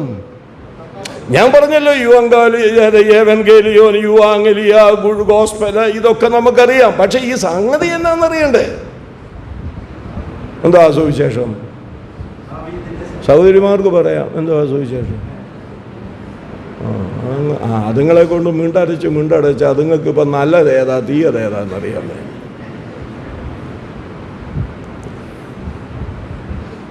യേശുക്രിസ്തു. അതാണ് ഇവിടെ ആരോ എടുത്ത് ഉദ്ധരിച്ചു. എന്താ? 2 തിമോത്തിയോസ് 2:8 പെട്ടെന്ന് പറയാം. ദാവീദിന്റെ സന്തതിയായി ജനിച്ച് മരിച്ചിട്ട് ഉയർത്തെഴുന്നേറ്റിരിക്കുന്ന യേശുക്രിസ്തുവിനെ ഓർത്തുകൊള്ളുക. മതി. അതാകുന്നു എൻ്റെ സുവിശേഷം. റൈറ്റ്. അതാകുന്നു എൻ്റെ സുവിശേഷം. ഏതാകുന്നു എൻ്റെ സുവിശേഷം? ദാവീദിന്റെ സന്തതിയായി ജനിച്ചു മരിച്ചിട്ട് ഉയർത്തെഴുന്നേറ്റിരിക്കുന്ന യേശുക്രിസ്തുവാണ് എൻ്റെ. അപ്പൊ സുവിശേഷം എന്തേ ആകാവൂ? മിണ്ടുന്നില്ലല്ലോ. സുവിശേഷം എന്തേ ആകാവൂ? ശൂ എന്നുള്ള ശബ്ദം കേൾക്കാം. സുവിശേഷം എന്തേ ആകാവൂ? ഇതേ ആകാവൂ. യേശുക്രിസ്തുവേ ആകാവൂ. ജനിച്ചു മരിച്ചു ഉയർത്തെഴുന്നേറ്റ യേശുവാണ് സുവിശേഷം. അതില്ലെങ്കിൽ പിന്നെ സുവിശേഷമല്ല. മനസ്സിലായ?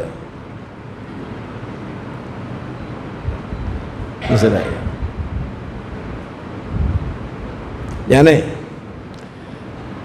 ഈ പബ്ലിക് മീറ്റിംഗ് പ്രസംഗിക്കാൻ തുടങ്ങിയത് എനിക്ക് തോന്നുന്നു ഒരു 30-ാം വയസ്സ് മുതലാന്ന് തോന്നുന്നു. അതെ, 30-ാം വയസ്സ് മുതലാണ്.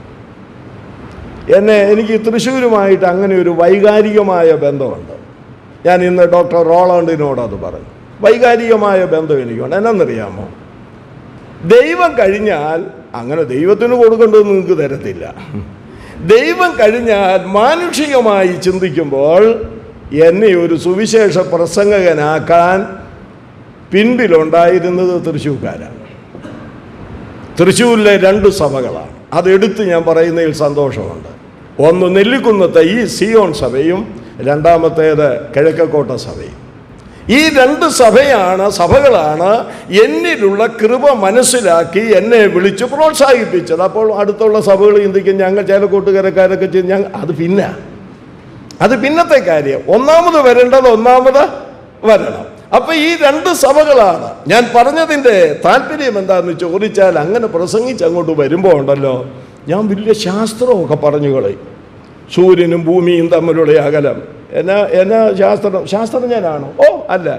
എന്തോ പഠിച്ചു, 10ാം ക്ലാസ് പാസ്സായി. എന്നിട്ടാണ് ശാസ്ത്രവും പറഞ്ഞു കൊണ്ടാണ്. അത് ചുമ്മാ വല്ലവൻ്റെയൊക്കെ വായിച്ചേച്ച് കാണാതെ പഠിച്ച് അടിക്കുക. അങ്ങനെ പ്രസംഗിച്ചു വന്നപ്പോൾ കേൾക്കേണ്ട ഒരു കാര്യം പറയുക. ഇത് പ്രസംഗകർ ഇവിടെ ഇരിപ്പുണ്ടല്ലോ. വാളകത്ത് ഞാൻ പ്രസംഗിക്കുക. വാളകം സഭയിൽ ആദ്യം പോയി പ്രസംഗിക്കുക, ആ മുറ്റത്ത്.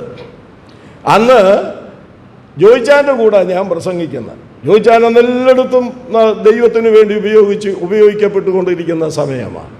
അപ്പം എൻ്റെ പ്രസംഗം കഴിഞ്ഞ് ഞാൻ ഈ പറഞ്ഞ പോലെ കുറേ സയൻസും കുറേ ശാസ്ത്രവും ചുമ്മാ അടിച്ചു വിട്ടുന്നത്. ജോയിച്ചാനൊക്കെ പ്രസംഗം നന്നായിരിക്കണമല്ലോ. അങ്ങനെയാണല്ലോ ഇപ്പോഴത്തെ പ്രസംഗകരുടെ. ചിലർ മാസികയുടെ പേരെണ്ണും. സാറ് ശ്രദ്ധിച്ചിട്ടുണ്ടോ? ഉണ്ട് സാറേ, ഇതെല്ലാം ഇതിനകത്തുണ്ട്. ചാണ്ടപ്പിള്ളയുടെ എത്ര വട്ടം വരുന്നുണ്ട്, എൻ്റേത് എത്ര പ്രാവശ്യം വരുന്നുണ്ട്, പിന്നെ എൻ്റെ പ്രസംഗത്തിന് വ്യൂവേഴ്സ് എത്ര പേരുണ്ട്, അത് എണ്ണും കേട്ടോ, എണ്ണും. പിള്ളേരെ കൊണ്ട് എണ്ണും. മോനെ, ആ ചാണ്ടപ്പിള്ളച്ചാൻ്റെ എൻ്റെയും കൂടെ പ്രസംഗം നോക്കി എത്ര പേര് കണ്ടെന്ന്. അപ്പാടെ ഒരു 100 കൂടുതലാ. 100 കൂടിയോ? എടാ മോനെ, എന്നാടാ അതിൻ്റെ ഗുണം? ഒന്നുമില്ലടാ പോട്ടെ. അപ്പോൾ ഞാനിങ്ങനെ പ്രസംഗം എല്ലാം കഴിഞ്ഞ് ഞങ്ങൾ ആ ഹോളിൻ്റെ പഴയ ഹോളിൻ്റെ വേറൊരു സ്ഥലമുണ്ട്, അവിടെ താമസിക്കുക. അപ്പോൾ ഇദ്ദേഹത്തിന് എന്നോട് പറയാൻ ഒരു മടി. ഊണൊക്കെ കഴിഞ്ഞ് ഞങ്ങൾ അപ്പുറം ഇപ്പുറയും കട്ടിലിട്ട് കിടക്കുക. എന്നിട്ട് പുള്ളിക്കൊരു പറച്ചിൽ ശൈലിയുണ്ടല്ലോ, ബ്രദറെ ഞാനൊരു കാര്യം പറയട്ടെ. ഞാൻ ചോദിച്ചാൽ പറഞ്ഞേട്ടെ. എന്നാ? ബ്രദറിന് പ്രസംഗിക്കാൻ നല്ല ശൈലിയുണ്ട്, നല്ല വാക്കുകളുണ്ട്, മനുഷ്യർക്ക് വളരെ ശ്രദ്ധിക്കാൻ തോന്നും. എന്നാൽ ഒരു കാര്യം ഞാൻ പറയാം, ഇന്ന് ഈ പറഞ്ഞ ചപ്പും കുപ്പയൊക്കെ ഞാൻ കളയണം. എന്നോട് പറഞ്ഞതാ, ഇന്ന് ഈ പറഞ്ഞ ചപ്പും കുപ്പയൊക്കെ കളയണം, എന്നിട്ട് ക്രിസ്തുവിനെ മാത്രം പ്രസംഗിക്കുക. ഇന്നത്തെ പ്രസംഗകരോട് ഞാൻ ഇന്നൊന്ന് പറയട്ടെ. ആ പുള്ളിയുടെ അസൂയമുണ്ട്. ഞാൻ അതിൻ്റെ മുൻപിൽ എൻ്റെ ശിരസ് കുനിച്ചു, എൻ്റെ ഹൃദയം താഴ്ത്തി. ചോദിച്ചായ ഇന്ന് പറഞ്ഞത് പറഞ്ഞു, ഇനി മേലും ഞാൻ. നിങ്ങൾ എൻ്റെ കേട്ടോണ്ടാണല്ലോ ഇരിക്കുന്നത്. ഒറ്റയൊരിടത്ത് പോലും യേശുവല്ലാതെ വേറെ ഒരു വിഷയം എനിക്കില്ല. ഞാൻ പറഞ്ഞതിൻ്റെ സാരം, സുവിശേഷമായിരിക്കണമെങ്കിൽ ജനിച്ചു മരിച്ചു ഉയർത്തെഴുന്നേറ്റ യേശുവിനെ പ്രസംഗിക്കണം. ഞാനോ ഉയർത്തപ്പെട്ടാൽ എല്ലാവരും എങ്കിലേക്ക് ആകർഷിക്കപ്പെടുമെന്നാണ് പറഞ്ഞിരിക്കുന്നത്. നമുക്കറിയാവുന്ന വാക്യമാ 1 കൊരിന്ത്യർ 1:18 പൗലോസ് എന്താ അവിടെ പറയുന്നത്? യഹൂദന്മാർ അടയാളം ചോദിക്കുന്നു, യവനന്മാർ ജ്ഞാനം അന്വേഷിക്കുന്നു, ഞങ്ങളോ ഹല്ലേലൂയ ക്രൂശിക്കപ്പെട്ടവനായ ക്രിസ്തുവിനെ പ്രസംഗിക്കുന്നു. എന്നിട്ട് അദ്ദേഹം പറയുന്ന ഒരു കാര്യമുണ്ട്, എനിക്കത് വലിയ ഇഷ്ടമാണ് കേട്ടോ. 1 കൊരിന്ത്യർ 2 വരുമ്പോൾ അതിൻ്റെ 1 വാക്യത്തിൽ അങ്ങേര് പറയുന്ന ഒരു കാര്യമുണ്ട്. ഞാനേ നിങ്ങളുടെ ഇടയിൽ പാർക്കുന്നത് എങ്ങനെയാ? ക്രൂശിക്കപ്പെട്ട ക്രിസ്തുവിനെ മാത്രം അറിയുന്നവനായി പാർത്തു. ഇങ്ങനെ എത്ര പേരുണ്ട്? നമ്മൾ രാവിലെ എഴുന്നേറ്റാ ഫോൺ വിളിയാ, എടാ മറ്റേ പുള്ളിയുടെ കാര്യം പിന്നെ വല്ലോ പറ അങ്ങനെ ഇന്ന് പറഞ്ഞത് തന്നെ അങ്ങ് പറഞ്ഞേച്ചാൽ മതി. മറ്റേ പുള്ളിയുടെ കാര്യം പിന്നെ വല്ലോ അറിഞ്ഞോ? പുള്ളി ഇപ്പം രംഗത്തോണ്ടോ അതോ പോയോ? പുള്ളിക്ക് എതിരെ വല്ലതും വന്നിട്ടുണ്ടോ? ഇന്ന് വല്ലതും സോഷ്യൽ മീഡിയയിൽ എന്നാ വേദപുസ്തകത്തിൽ എന്തോ ഉണ്ടെന്നുള്ള കാര്യം സാറേ അറിയണ്ട. സോഷ്യൽ മീഡിയയിൽ പുള്ളിയെക്കുറിച്ച് വല്ലതും വന്നിട്ടുണ്ടോ? ഈ മനുഷ്യൻ പറയുന്നത് ശ്രദ്ധിക്കണം നിങ്ങൾ. ഞാൻ ക്രൂശിക്കപ്പെട്ട ക്രിസ്തുവിനെ മാത്രം അറിയുന്നവനായി നിങ്ങളുടെ ഇടയിൽ പാർത്തു. ഇവിടെ ഇരിക്കുന്ന യുവാക്കളോട്, യുവതികളോട്, പ്രായമുള്ളവരോട്, സുവിശേഷകന്മാരോട്, മൂപ്പന്മാരോട്, നമ്മുടെ സ്ഥലം സഭകൾ അനുഗ്രഹിക്കപ്പെടണമെന്ന് വരികിൽ, ക്രിസ്തു കേന്ദ്രീകൃതമായി ജീവിക്കണമെന്ന് വരികിൽ ഒരൊറ്റ മാർഗമേ ഉള്ളൂ. സ്ഥലം സഭയിലുള്ള ഓരോ വിശ്വാസികളും ക്രൂശിക്കപ്പെട്ട ക്രിസ്തുവിനെ മാത്രം അറിയുന്നവരായി അവരവരുടെ സ്ഥലങ്ങളിൽ പാർക്കേണ്ടത് ആവശ്യമാണ്. ദൈവം നമ്മെ സഹായിക്കട്ടെ എൻ്റെ വാത്സല്യ സഹോദരങ്ങളെ. ദൈവത്തിനു സ്തോത്രം. അതുകൊണ്ട് സുവിശേഷം പ്രസംഗിക്കണം. എന്താകുന്നു എന്ന് പഠിച്ചിട്ട് കാര്യമില്ല, ആ സുവിശേഷമായിരിക്കണം പ്രസംഗിക്കേണ്ടത്. ഞാൻ നേരത്തെ ഓർപ്പിച്ചതുപോലെ അത് നമ്മളാ പറയേണ്ടത്, നമ്മളെയാണ് ഏൽപ്പിച്ചത്. അതൊരു ചെറിയ കാര്യമാണോ? ആണോ? വലുതോ? അതിൻ്റെ അപ്പുറം ഏതേലും ഒരു വാക്ക് മലയാളത്തിലുണ്ടെങ്കിൽ അതും കൂടെ നമുക്കങ്ങോട്ട് ചേർക്കാം. വലിയ വലിയ വലിയ വലിയ കാര്യമാണ്. ചിലയിടത്ത് വെച്ച് ചില ആളുകളോട് ചോദിക്കുക, എന്നാ ജോലി? പ്രത്യേകിച്ചൊന്നുമില്ല. അല്ല, എന്നാലും എന്ന് വെച്ചാൽ കൃഷിയുണ്ട്, കൂട്ടത്തിൽ ചില ആത്മീയ കാര്യങ്ങൾ. എന്നാലും സുവിശേഷം പറയത്തില്ല, ആത്മീയ കാര്യങ്ങളും. എന്റെടാ പൊട്ടാ, എന്നെയാ വിളിച്ചത്, നിങ്ങളെയല്ല. നീ ആരാണെന്ന് ജനത്തിന് ബോധ്യപ്പെടുത്തി കൊടുത്തില്ലെങ്കിൽ നീ ഈ ചട്ടയിട്ടുകൊണ്ട് നടന്നിട്ടോ വല്ല കാര്യമുണ്ടോ ജെയിംസ് സാറേ? നീ ആരാണെന്ന് മറ്റുള്ളവർക്ക് ബോധ്യപ്പെടുത്തി കൊടുക്കണം. മനസ്സിലായില്ലേ? സമയം കിട്ടുമ്പോൾ സൗകര്യമനുസരിച്ച് സുവിശേഷം പറയണമെന്നൊക്കെ ബാക്കി എൻ്റെ കൂടെ പറയുന്നുണ്ടോ? സഹോദരിമാരോട് ഞാൻ ചോദിക്കട്ടെ, വീട്ടിൽ ആരൊക്കെ വരുന്നു? പണിയാൻ വരുന്നില്ലേ? വീടിനകത്ത് പണിയുന്ന സ്ത്രീകളില്ലേ? പുറത്ത് പണിയുന്ന പുരുഷന്മാരില്ലേ? വൈകുന്നേരം കാശ് കൊടുക്കുകയല്ലേ? വീട്ടിലെത്ര പിരിവുകാർ വരുന്നുണ്ട്, അവർക്കെല്ലാം ഉള്ളതുപോലെ കൊടുക്കുന്നില്ലേ? ഭിക്ഷക്കാർ വരുന്നുണ്ട്, അവർക്കുള്ളതുപോലെ കൊടുക്കുന്നില്ലേ? അങ്ങനെ കൊടുക്കുന്നതിന് മുൻപ് ഒരു ട്രാക്റ്റ് എടുത്ത് അവരുടെ കയ്യിൽ കൊടുത്തിട്ട് യേശുവിനെ കുറിച്ച് പറയാൻ നിങ്ങൾക്ക് കഴിയുന്നില്ലെങ്കിൽ നിങ്ങൾ രക്ഷിക്കപ്പെട്ടു എന്ന് പറഞ്ഞിട്ട് ഒരു കാര്യവുമില്ലെന്നുള്ളതാണ് എൻ്റെ മതം.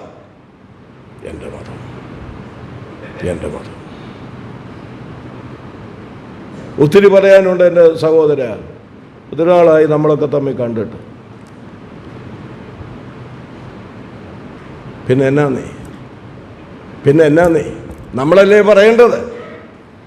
ഞാൻ അതിനൊരു ഉദാഹരണം വേഗത്തിൽ അങ്ങ് പറഞ്ഞു പോകാം. അപ്പോസ്തലപ്രവൃത്തി 8-ാം അധ്യായം 4-ാം വാക്യം വായിക്കുമ്പോൾ സ്തെഫാനോസിന്റെ മരണശേഷം പീഡനിമിത്തമായിട്ട് എന്ത് സംഭവിച്ചു? പറഞ്ഞേ പെട്ടെന്ന്. വിശ്വാസികൾ അനേക സ്ഥലങ്ങളിലേക്ക് ചിതറിപ്പോയി. ഹൈറേഞ്ചിലേക്ക് ചെന്നാലുണ്ടല്ലോ, കേട്ടോണേ, റാന്നിയിൽ നിന്നും പത്തനംതിട്ടയിൽ നിന്നും കോട്ടയത്ത് നിന്നും കാഞ്ഞിരപ്പള്ളിയിൽ നിന്നും പാലായിൽ നിന്നും ഒക്കെയായിട്ട് തൊടുപുഴയിൽ നിന്നും കോതമംഗലത്ത് നിന്നും ഒക്കെ ചെതറി കയറി വന്നവരാ. സുവിശേഷ നിമിത്തം പീഡ നിമിത്തമല്ല, അവർ കയറി വന്നവരാ. മലബാറിലേക്ക് ചെന്നാലും അങ്ങനെ തന്നെ. ഞാൻ പറഞ്ഞത് ഇവരൊക്കെ ചെന്നത് സുവിശേഷം അറിയിക്കാനല്ല, പിന്നെ കുറഞ്ഞതൊരു 2-3 ഏക്കറെങ്കിലും വളഞ്ഞു പിടിച്ചേച്ച് കൃഷി ചെയ്ത് ജീവിക്കണം, ഇല്ലേ? പിന്നെ ആത്മീയരായ സഹോദരന്മാർ ചെന്നിടത്ത് മറ്റുള്ളവരെ കൂട്ടി എന്ത് ചെയ്തിട്ടുണ്ട്? കൂടിവരവുണ്ടായിട്ടുണ്ട്. അത് ഞാൻ മറക്കുന്നില്ല. എന്നാൽ ഇവിടെ എന്താ വായിക്കുന്നത്? ചിതറിപ്പോയവർ അവിടങ്ങളിൽ എന്തറിയിച്ചു? സുവിശേഷം അറിയിച്ചു. അതിൻ്റെ ഫലം എന്നായിരുന്നു? അവിടങ്ങളിൽ സുവിശേഷം അറിയിച്ചതിൻ്റെ ഫലം എന്തായിരുന്നു? സഭകളുണ്ടായി. അവിടെ ഉപദേശിമാരില്ലായിരുന്നു, സുവിശേഷകന്മാരില്ലായിരുന്നു, അപ്പോസ്തലന്മാരില്ലായിരുന്നു. കേൾക്കണം നിങ്ങൾ, ഈ സാധാരണ വിശ്വാസികൾ പീഡനിമിത്തമായി യെരുശലേമിൽ നിന്ന് ചിതറിക്കപ്പെട്ട് വിവിധ സ്ഥലങ്ങളിൽ ചെന്ന് സുവിശേഷം അറിയിച്ചതിന്റെ ഫലമായി ഈ സാധാരണക്കാരായ വിശ്വാസികൾ നിമിത്തം എന്തുണ്ടായി? സഭ. ഹല്ലേലൂയ. സ്തോത്രമൊക്കെ പറയാൻ തോന്നുകയല്ല, ബ്രദറുകാരല്ലേ? സഭകളുണ്ടായി. അങ്ങനെ ഉണ്ടായ മാതൃകാപരമായ ഒരു സഭയാണ് ഏത് സഭ? പറയാമോ പേര്? അന്ത്യോക്യ സഭ. അന്ത്യോക്യ സഭ എങ്ങനെ ഉണ്ടായതാ? പൗലോസ് ഉളവാക്കിയതല്ല, ബർന്നബാസ് പോയി ഉളവാക്കിയതല്ല. ബർന്നബാസിനെ പിന്നെ അയച്ചു, പക്ഷെ ഇവരാരും നിമിത്തം ഉളവാക്കിയതല്ല. വലിയ ആളുകളല്ല, സാധാരണപ്പെട്ട ഈ വിശ്വാസികൾ ചെതറിക്കപ്പെട്ടതിന്റെ ഫലമായിട്ടാണ് അന്ത്യോക്യയിലും മറ്റും പുതിയ കൂടിവരവുകൾ ഉണ്ടായത്. ഒരൊറ്റ ചോദ്യം, ഉപദേശിമാരെ അവിടെ വിടട്ടെ തൽക്കാലം. നിങ്ങൾ ഇവിടെ ഇരിക്കുന്ന വിശ്വാസികൾ, കൈയൊന്നും പോക്കണ്ട, ഞാൻ കൈ പൊക്കിക്കാനൊന്നും വന്നതല്ല. ഇവിടെ ഇരിക്കുന്ന വിശ്വാസികൾ, നിങ്ങൾ ആരെങ്കിലും നിമിത്തം ഒരു കൂടിവരവ് ഉണ്ടായിട്ടുണ്ടോ? തല്ലിപ്പണക്കി കൊണ്ടുപോയ കാര്യമല്ല ഞാൻ പറയുന്നത്, അല്ലാതെ ഉണ്ടായിട്ടുണ്ടോ?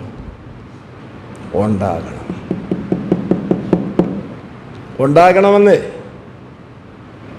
അപ്പോൾ മീഞ്ഞും കഴിക്കുക മാത്രമല്ല വിശ്വാസിയുടെ ലക്ഷ്യം, ഇല്ലേ?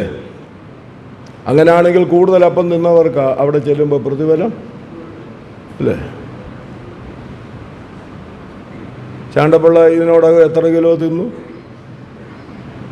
എത്ര കുപ്പി വീഞ്ഞു കുടിച്ചു? അതിൻ്റെ അടിസ്ഥാനത്തിലല്ല, അത് കർത്താവിൻ്റെ മരണത്തെ ഓർപ്പിക്കുന്നു, അത് ആരാധനയുടെ ഒരു ഭാഗം. പക്ഷെ ഉത്തരവാദിത്തം കിടക്കുകയല്ലേ യുവാവേ. എൻ്റെ മക്കളെ, നീ നോർത്ത് ഇന്ത്യക്ക് പോടാ മോനെ, പോ. എത്രയോ സ്ഥലങ്ങളുണ്ടെന്നറിയാമോ? ഞാൻ ധാർമ്മികമായ സപ്പോർട്ട് തരാം. 2 വർഷം മുൻപ് UP-യിൽ പോയി ചില സഹോദരന്മാരുടെ കൂടെ 21 ദിവസം അവിടെ കഴിച്ചുകൂട്ടി. UP ടൗണിലല്ല പോയത്, ഗ്രാമങ്ങളിൽ പോയി.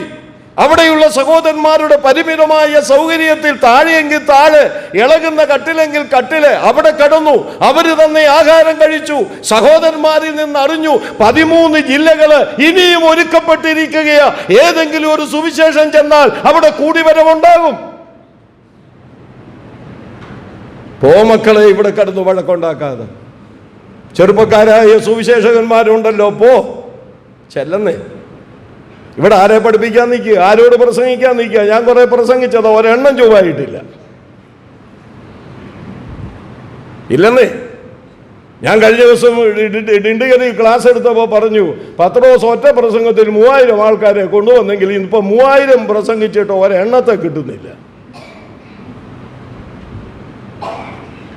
നീ പ്രസംഗകനാകണ്ട, ആക്കുമ്പോൾ ആയാ മതി എന്നേ. പ്രസംഗകനാകാൻ വേണ്ടി ഇവിടെ കിടന്ന് താളം ചവിട്ടണ്ടെന്ന്. അയ്യോ, ഇയാൾ ഇങ്ങനെയൊക്കെയാണോ? ഇങ്ങനെയൊക്കെയാ പറയുന്നത്.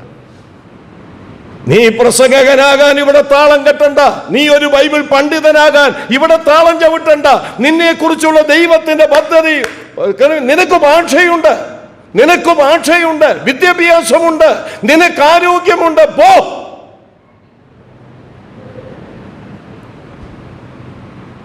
ഇത് അക്വേറിയത്തിൽ കടന്നുകൊണ്ട് മീനെ. ഇവിടെ ഇരിക്കുന്ന സുവിശേഷകന്മാരുൾപ്പെടെ ഞാൻ ചോദിക്കാം, നിങ്ങൾ നിമിത്തം ഒരു ചെറിയ സഭയെങ്കിലും ഇതിനോടകം ഉണ്ടായിട്ടുണ്ടോ? ഉണ്ടോ? നാട്ടിൽ പറയാറുണ്ട്, വല്ലവൻ്റെയും പന്തി വാ എൻ്റെ വിളമ്പ് കാണാൻ. നിങ്ങൾ നിമിത്തം ഒരു ചെറിയ സഭയുണ്ടായിട്ടുണ്ടോ? എത്ര ഇടങ്ങളിൽ പ്രസംഗിച്ചു, എത്ര പേരെ. കഴിഞ്ഞ ഒരുത്തൻ എന്നോട് ചോദിക്കുക, അച്ഛൻ എത്ര പേരെ ഇതിനോടകം കല്യാണം കഴിപ്പിച്ചെന്ന്. ഇതാ അറിയാം. എന്നിട്ട് വേണം അവന് സ്വർഗത്തിൽ പോകാൻ. അച്ഛൻ എത്ര പേരെ ഇതിനോടകം കല്യാണം കഴിപ്പിച്ചു? ഞാൻ പറഞ്ഞു, എനിക്കറിയാൻ വയ്യ. അയ്യോ, അതൊന്നും എഴുതിയിട്ടിട്ടില്ല. ഇല്ല. അതന്നെ, അതിനൊരു 5 പൈസയുടെ പ്രതിഫലം കിട്ടുകയല്ലെന്ന് ഞാൻ പറഞ്ഞു. കിട്ടുമോ സാറേ? എനിക്ക് തോന്നുന്നില്ല. 5 പ്രതിഫലങ്ങളെ കുറിച്ച് പറയുന്നു. 5 പ്രതിഫലങ്ങൾ എന്തിനാണെന്നൊക്കെ പറയുന്നു. അതിൽ വിവാഹത്തിന്റെ കാര്യമൊന്നും അവിടെ ഇതെല്ലാം എഴുതി വെച്ചിരിക്കുക. ഇതിനോടകം 500 പേര്. ഇത് 501ാമത്തെ കല്യാണമാണ് കേട്ടോ. 501ാമത്തെ കല്യാണത്തിന് പുള്ളി അവിടെ ചെല്ലുമ്പോൾ 501 ക്യാരറ്റിന്റെ സ്വർണ്ണ കിരീടം കിട്ടും. കിട്ടുമോ? എത്ര പേരെ ഇതിനോടകം കുഴിച്ചിട്ടു? അത് മരിച്ചും കുഴിച്ചിട്ടിട്ടുണ്ട്, ജീവനോടും.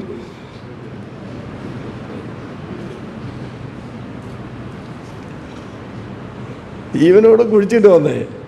യെരമ്യാവിനെ ജീവനോട് കുഴിച്ചിടാൻ പോയില്ലേ? അതാണ് ഈയിടെ ഈ യെരമ്യാവാ പഠിച്ചുകൊണ്ടിരിക്കുന്നത്. ആദ്യം അവനെക്കുറിച്ച് പറഞ്ഞു, നമുക്ക് അവന് വിരോധമായിട്ടൊന്ന് കൂടാമെന്ന് പറഞ്ഞു. നമ്മുടെ സഭയിലെ പരിപാടിയാണ്. നമുക്ക് അവന് വിരോധമായിട്ടൊന്ന് കൂടാം. ആരുടെ വീട്ടിൽ വേണം? ഞങ്ങളുടെ വീട്ടിലായിക്കോട്ടെ. 6 പേര് വരുന്നുണ്ട്. ബിരിയാണിയും പറഞ്ഞിട്ടുണ്ട്. അപ്പോൾ പിന്നെ കൂടാൻ ആൾ കാണും. അത് കഴിഞ്ഞ് യെരമ്യാവിനെ കുറിച്ച് പറഞ്ഞു, വരുവിൻ നമുക്കവനെ നാവ് കൊണ്ട് കൊന്നുകളയാം. നാവ് കൊണ്ട് കൊന്നുകളയാം. നിങ്ങൾ മോശമല്ല, നാവ് കൊണ്ട് കൊന്നുകളയാം. പിന്നെ പറഞ്ഞു, നമുക്കവനെ കുണ്ടറയിൽ കൊണ്ടുചെന്ന് ഇടാം. എന്തെല്ലാം ബുദ്ധിമുട്ടയാൾ അനുഭവിച്ചെന്നറിയാമോ? അതാ ഞാൻ പറഞ്ഞത്, നമ്മൾ കുഴിച്ചിട്ടിട്ടുണ്ട്, ജീവനോടെയും കുഴിച്ചിട്ടിട്ടുണ്ട്, മരിച്ചു കഴിഞ്ഞും കൊണ്ടുചെന്ന്. ഞാനൊരു വസ്തുത പറയാം. എത്ര പേരുടെ ശവസംസ്കാരം നടത്തി, എത്ര പേരുടെ വിവാഹം നടത്തി, എത്ര ഹോള് പോയി ഉദ്ഘാടനം ചെയ്തു, എത്രയിടത്ത് പോയി ബൈബിൾ ക്ലാസ് നടത്തി. അതൊക്കെ അവിടെ കിടക്കട്ടെ. ഒരു സഭയുണ്ടായിട്ടുണ്ടോ? ഒരു സഭ, ഒരു കുഞ്ഞു സഭ. ഒരുപാട് പേരെ വേണ്ടെന്നേ, 10 പേര്. കർത്താവ് എത്ര സംഖ്യ പറഞ്ഞ്? 2 3 മതിയെന്നേ. ഒരു 10 പേര് കൂടുന്ന ഒരു കൂടുവരെ നിങ്ങൾ നിമിത്തമായി ഉണ്ടായിട്ടുണ്ടോ? ചൂണ്ടിക്കാണിക്കാനുണ്ടോ? അവരും ഇവരും എല്ലാം, അല്ലെങ്കിൽ നമ്മൾ പറഞ്ഞില്ലേലും അവർ പറയണം, ഇന്നാരാണ് എന്നെ രക്ഷയിലേക്ക് അങ്ങനെ വല്ലവരും ഉണ്ടോ?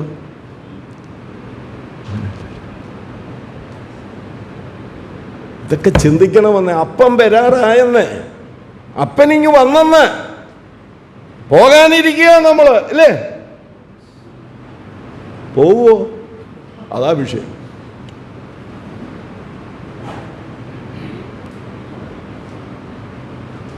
പോകുമെന്നും പറഞ്ഞാ ഇരിക്കുന്നത്.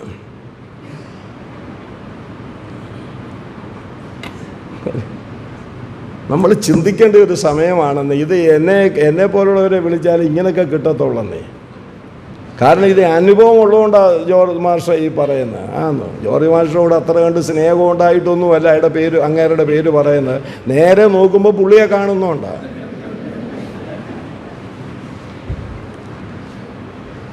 ശരിയായി. നമ്മുടെ ഹൃദയം ഒന്ന് തകരട്ടെ.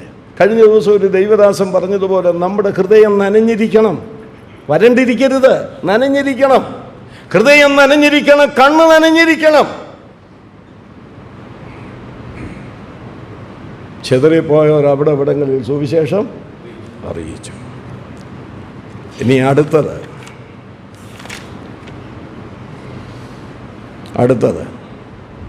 സുവിശേഷത്തോട് നമുക്കുണ്ടായിരിക്കേണ്ട മനോഭാവം.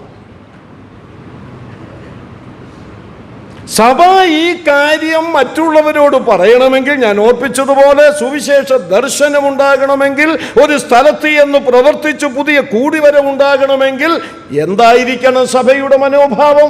സുവിശേഷത്തോടുള്ള ബന്ധത്തിൽ എന്തായിരിക്കണം നമുക്ക് ഓരോരുത്തർക്കും സുവിശേഷത്തോടുള്ള ബന്ധത്തിലെ മനോഭാവം? ഞാനൊരു 4 കാര്യങ്ങൾ ഇവിടെ കുറിച്ച് വെച്ചിട്ടുണ്ട്. സുവിശേഷത്തോടുണ്ടായിരിക്കേണ്ട മനോഭാവം. 1, കടക്കാരാണെന്നുള്ള മനോഭാവം.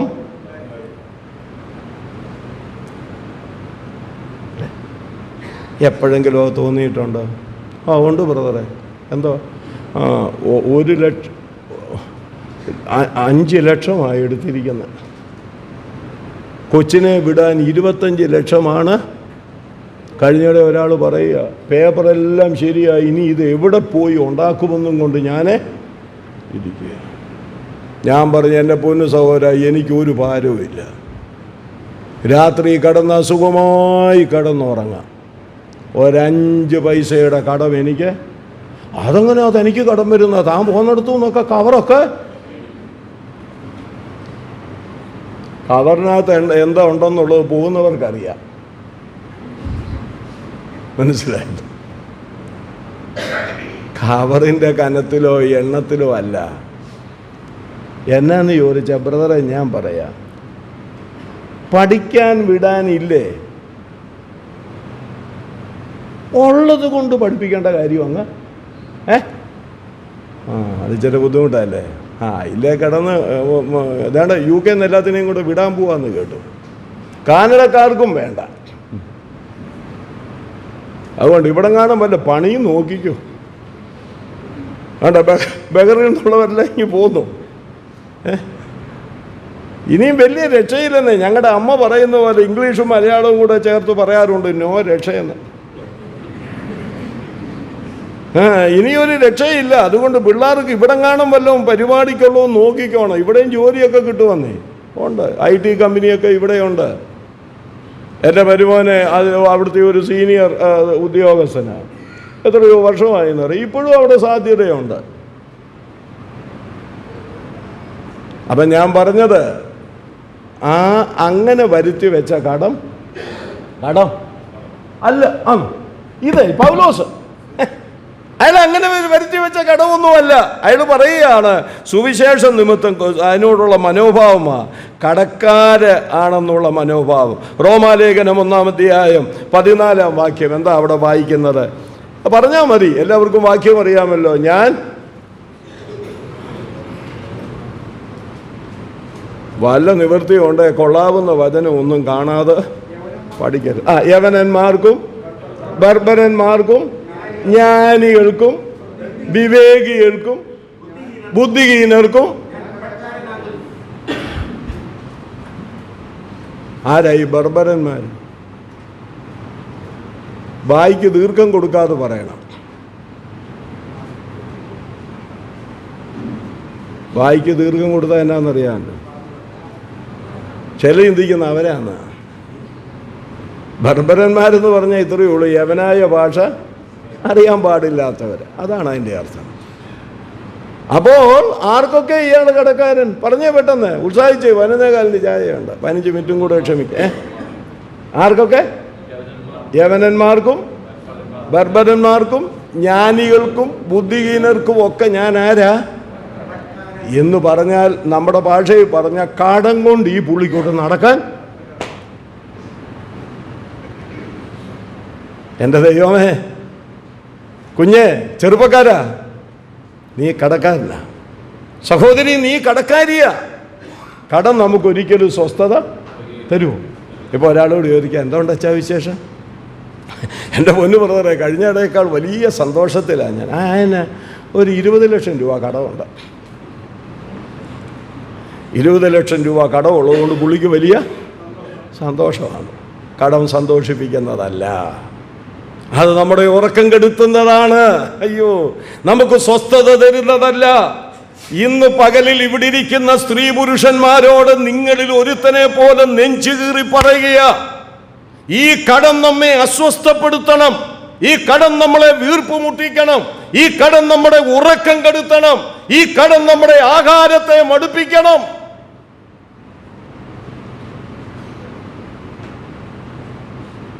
വീട്ടിൽ ഒരുത്തം വന്നാൽ അവനോടാരാ പറ? അവൻ കടക്കാരനാ വന്നിരിക്കുന്നത്. അയ്യോ, ചിലപ്പോൾ ചില വീട്ടിൽ പറയത്തില്ലേ, ആരാ അപ്പാ വന്നിരിക്കുന്നത്? ഒരു കടക്കാരനാണ്, അവന് കടം കൊടുക്കാനോട് അവൻ വന്നിരിക്കുക. നമ്മുടെ അടുക്കൽ വന്നിരിക്കുന്നവൻ കടക്കാരന്, ഇപ്പറേ വന്നിരിക്കുന്നവൻ കടക്കാരന്, വീട്ടിൽ പണിയാൻ വരുന്നവൻ കടക്കാരന്, അകത്തു പണിയാൻ വരുന്നവള് കടക്കാരന്, ഭിക്ഷയാചിക്കാൻ വരുന്നവൻ കടക്കാരന്, അയൽവാസി കടക്കാരന്. ഇതാര് ചിന്തിക്കുന്നെന്നാണ് ഞാൻ ചോദിക്കുന്നത്. ട്രെയിനിൽ യാത്ര ചെയ്യുന്നവർ ഇവിടെ ഇരിപ്പില്ലേ? ഉണ്ടല്ലോ. ബസ്സിൽ യാത്ര ചെയ്യുന്നവർ ഇവിടെ ഇരിപ്പില്ലേ? ഉണ്ടല്ലോ. എല്ലാവർക്കും കാറൊന്നും ഇല്ലല്ലോ, ഉണ്ടെങ്കിൽ തന്നെ എല്ലാവരും, നമ്മളാരും അങ്ങനെ എടുക്കാറില്ല. എന്തുമാത്രം ആളുകളാണ് അവിടെ ഇരിക്കുന്നത്? എൻ്റെ പൊന്നു സഹോദരാ, ചിന്തിക്ക്. ഞാനും നിങ്ങളും ഇരിക്കുന്ന കമ്പാർട്ട്മെന്റിൽ, ട്രെയിനിന്റെ കമ്പാർട്ട്മെന്റിൽ, അല്ലെങ്കിൽ ആ ഇരിക്കുന്ന വിങ്ങിൽ, വിൻഡോ സൈഡിലും ഇപ്പുറത്തെ സൈഡിലും ഇരിക്കുന്ന 3, 6, 2, 8 മുകളിൽ ഇരിക്കുന്നവർ വേറെ, ഇവർ കടക്കാരാ. നമുക്ക് ആ ബോധ്യമൊന്നും ഇല്ലല്ലോ. ഉണ്ടോ? നമ്മൾ അവരുടെ മുമ്പിൽ കുനിഞ്ഞായിരിക്കുന്നു. വലിയ താഴ്മയാണ് നമുക്ക്. ആ സീറ്റയിൽ ഇരിക്കുന്നവരെ നമ്മുടെ കൂടെ ഇരിക്കുക, നമ്മൾ അവരുടെ മുമ്പിൽ കുനിഞ്ഞായിരിക്കുന്ന, മനസ്സിലായോ? നമ്മൾ കുനിഞ്ഞായിരിക്കുന്ന. താഴ്മ വരുമ്പോഴാണ് നമ്മൾ എന്ത് ചെയ്യുന്നത്? കുനിഞ്ഞിരിക്കുക. പക്ഷെ കുനിഞ്ഞിരിക്കുന്ന താഴ്മ കൊണ്ടല്ല, ചിരണ്ടിക്കൊണ്ടിരിക്കുക. സാറേ, തോണ്ടുകയാന്നേ വെറ്റയിൽ ഈ ചുണ്ണാമ്പ് തേക്കുന്നത്.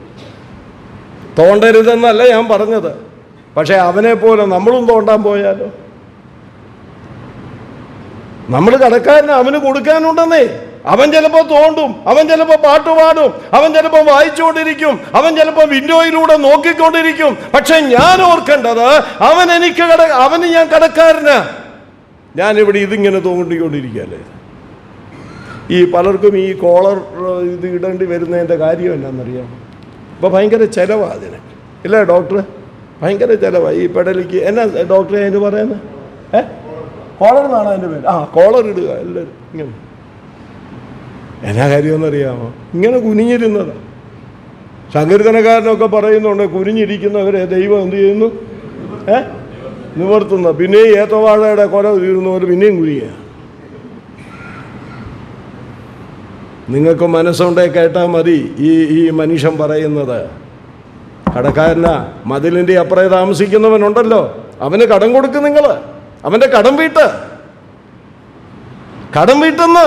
നിന്റെ കൂടെ ജോലി ചെയ്യുന്നവൻ്റെ കടം വീട്ട്, നിന്റെ കൂടെ പഠിക്കുന്നവൻ്റെ കടം വീട്ട്. കടക്കാരനാ. ഇത് പറഞ്ഞു കഴിയുന്നത് വരെ ഈ കടം വീടുകയില്ല കേട്ടോ. YMEFകാരാണേലും സെക്രട്ടറി ആണേലും ഒക്കെ ഓർത്തോണം, മീറ്റിംഗ് നടത്തുകൊള്ളാം. എല്ലാവരും കടം വീട്ടേണ്ടവരാ, സകലരും കടം വീട്ടേണ്ടവരാ. വീട്ടണം. എന്താ തീരുമാനിക്കരുതോ? മെയ് 1 തൊഴിൽ ദിനമെന്നാണ് ഇനി പറയുന്നത്. നമ്മുടെ തൊഴിൽ സുവിശേഷമാണ്. ഇന്ന് ആരംഭിക്കാം, ഈ തൊഴിൽ ദിനത്തിൽ ആരംഭിക്കാം. എവിടെ ജോലി ചെയ്താലും സന്ദർഭം കിട്ടുമ്പോൾ, സൗകര്യം കിട്ടും. നമുക്ക് ആഗ്രഹമുണ്ടെങ്കിൽ പറ, ദൈവം അതിന് ചിലരെ ഒരുക്കിക്കൊണ്ട് നമ്മുടെ മുൻപിൽ കൊണ്ടുവരും. താനങ്ങനെ പറയുന്നവനാണോ? ഈ പ്രായത്തിൽ ഞാൻ ഇന്നും പേഴ്സണൽ ഇവാഞ്ചലിസം നടത്തുന്നവനാണെന്ന് പറയാൻ എനിക്ക് സന്തോഷമുണ്ട്. അത് എൻ്റെ വലിയ ക്രെഡിറ്റ് അല്ല, കാര്യം എൻ്റെ ദൗത്യമാണ്, എൻ്റെ കടപ്പാടാണ്, എൻ്റെ നന്ദി പ്രകടനമായി യേശുവിനോടുള്ള. ഇന്നും പറയും, യാത്രയിലും പറയും. മനസ്സിലായി? ഇങ്ങനെയല്ലേ പോകുന്നു, നല്ല ഉണ്ട് ഷർട്ടും ഒക്കെ ഇട്ട്, പേനയൊക്കെ ഇങ്ങനെ കുത്തി, കണ്ണാടിയൊക്കെ വെച്ച്, ഷൂ ഒക്കെ ഇട്ട്. ഇപ്പോൾ ഒരു സോക്സ് ഇടുന്നുണ്ട്. ഞാൻ സോക്സ് ഇടുന്നത് ഭംഗി കാണാനല്ല, എൻ്റെ വിരൽ പൂച്ചു വലിക്കാറുണ്ട്. അപ്പോൾ അത് സംഭവം ഇപ്പം ഈ നിൽക്കുമ്പോൾ തന്നെ പ്രശ്നമാണ് അതിനിടുന്നത്. ഇപ്പം ആ പാട് ഇതെല്ലാം കൂടി ഇട്ടുകൊണ്ട് അങ്ങോട്ട് ട്രെയിനിൽ കയറിയാൽ, അപ്പോൾ അടുത്തിരിക്കുന്നവനൊരു ചോദ്യമാണ്, സാറേ? മറുപടി, സാറല്ല. ഞാൻ സാറല്ല. പിന്നെ ആരാ? സുവിശേഷം പ്രസംഗിക്കുന്ന ആളാണ്. അപ്പോൾ പയ്യെ അതേ പിടിച്ച് കയറാമല്ലോ. ഉടൻ തന്നെ സുവിശേഷം പറയത്തില്ല. പിന്നെ അത് കഴിഞ്ഞ് അവനുമായിട്ട് വർത്താനം പറഞ്ഞ് മാനസികമായിട്ടൊരു ബന്ധമുണ്ടാക്കി കഴിയുമ്പോൾ ഇറങ്ങുന്നതിന് മുൻപ് എന്തായിരുന്നാലും ഞാൻ സുവിശേഷം പറയും.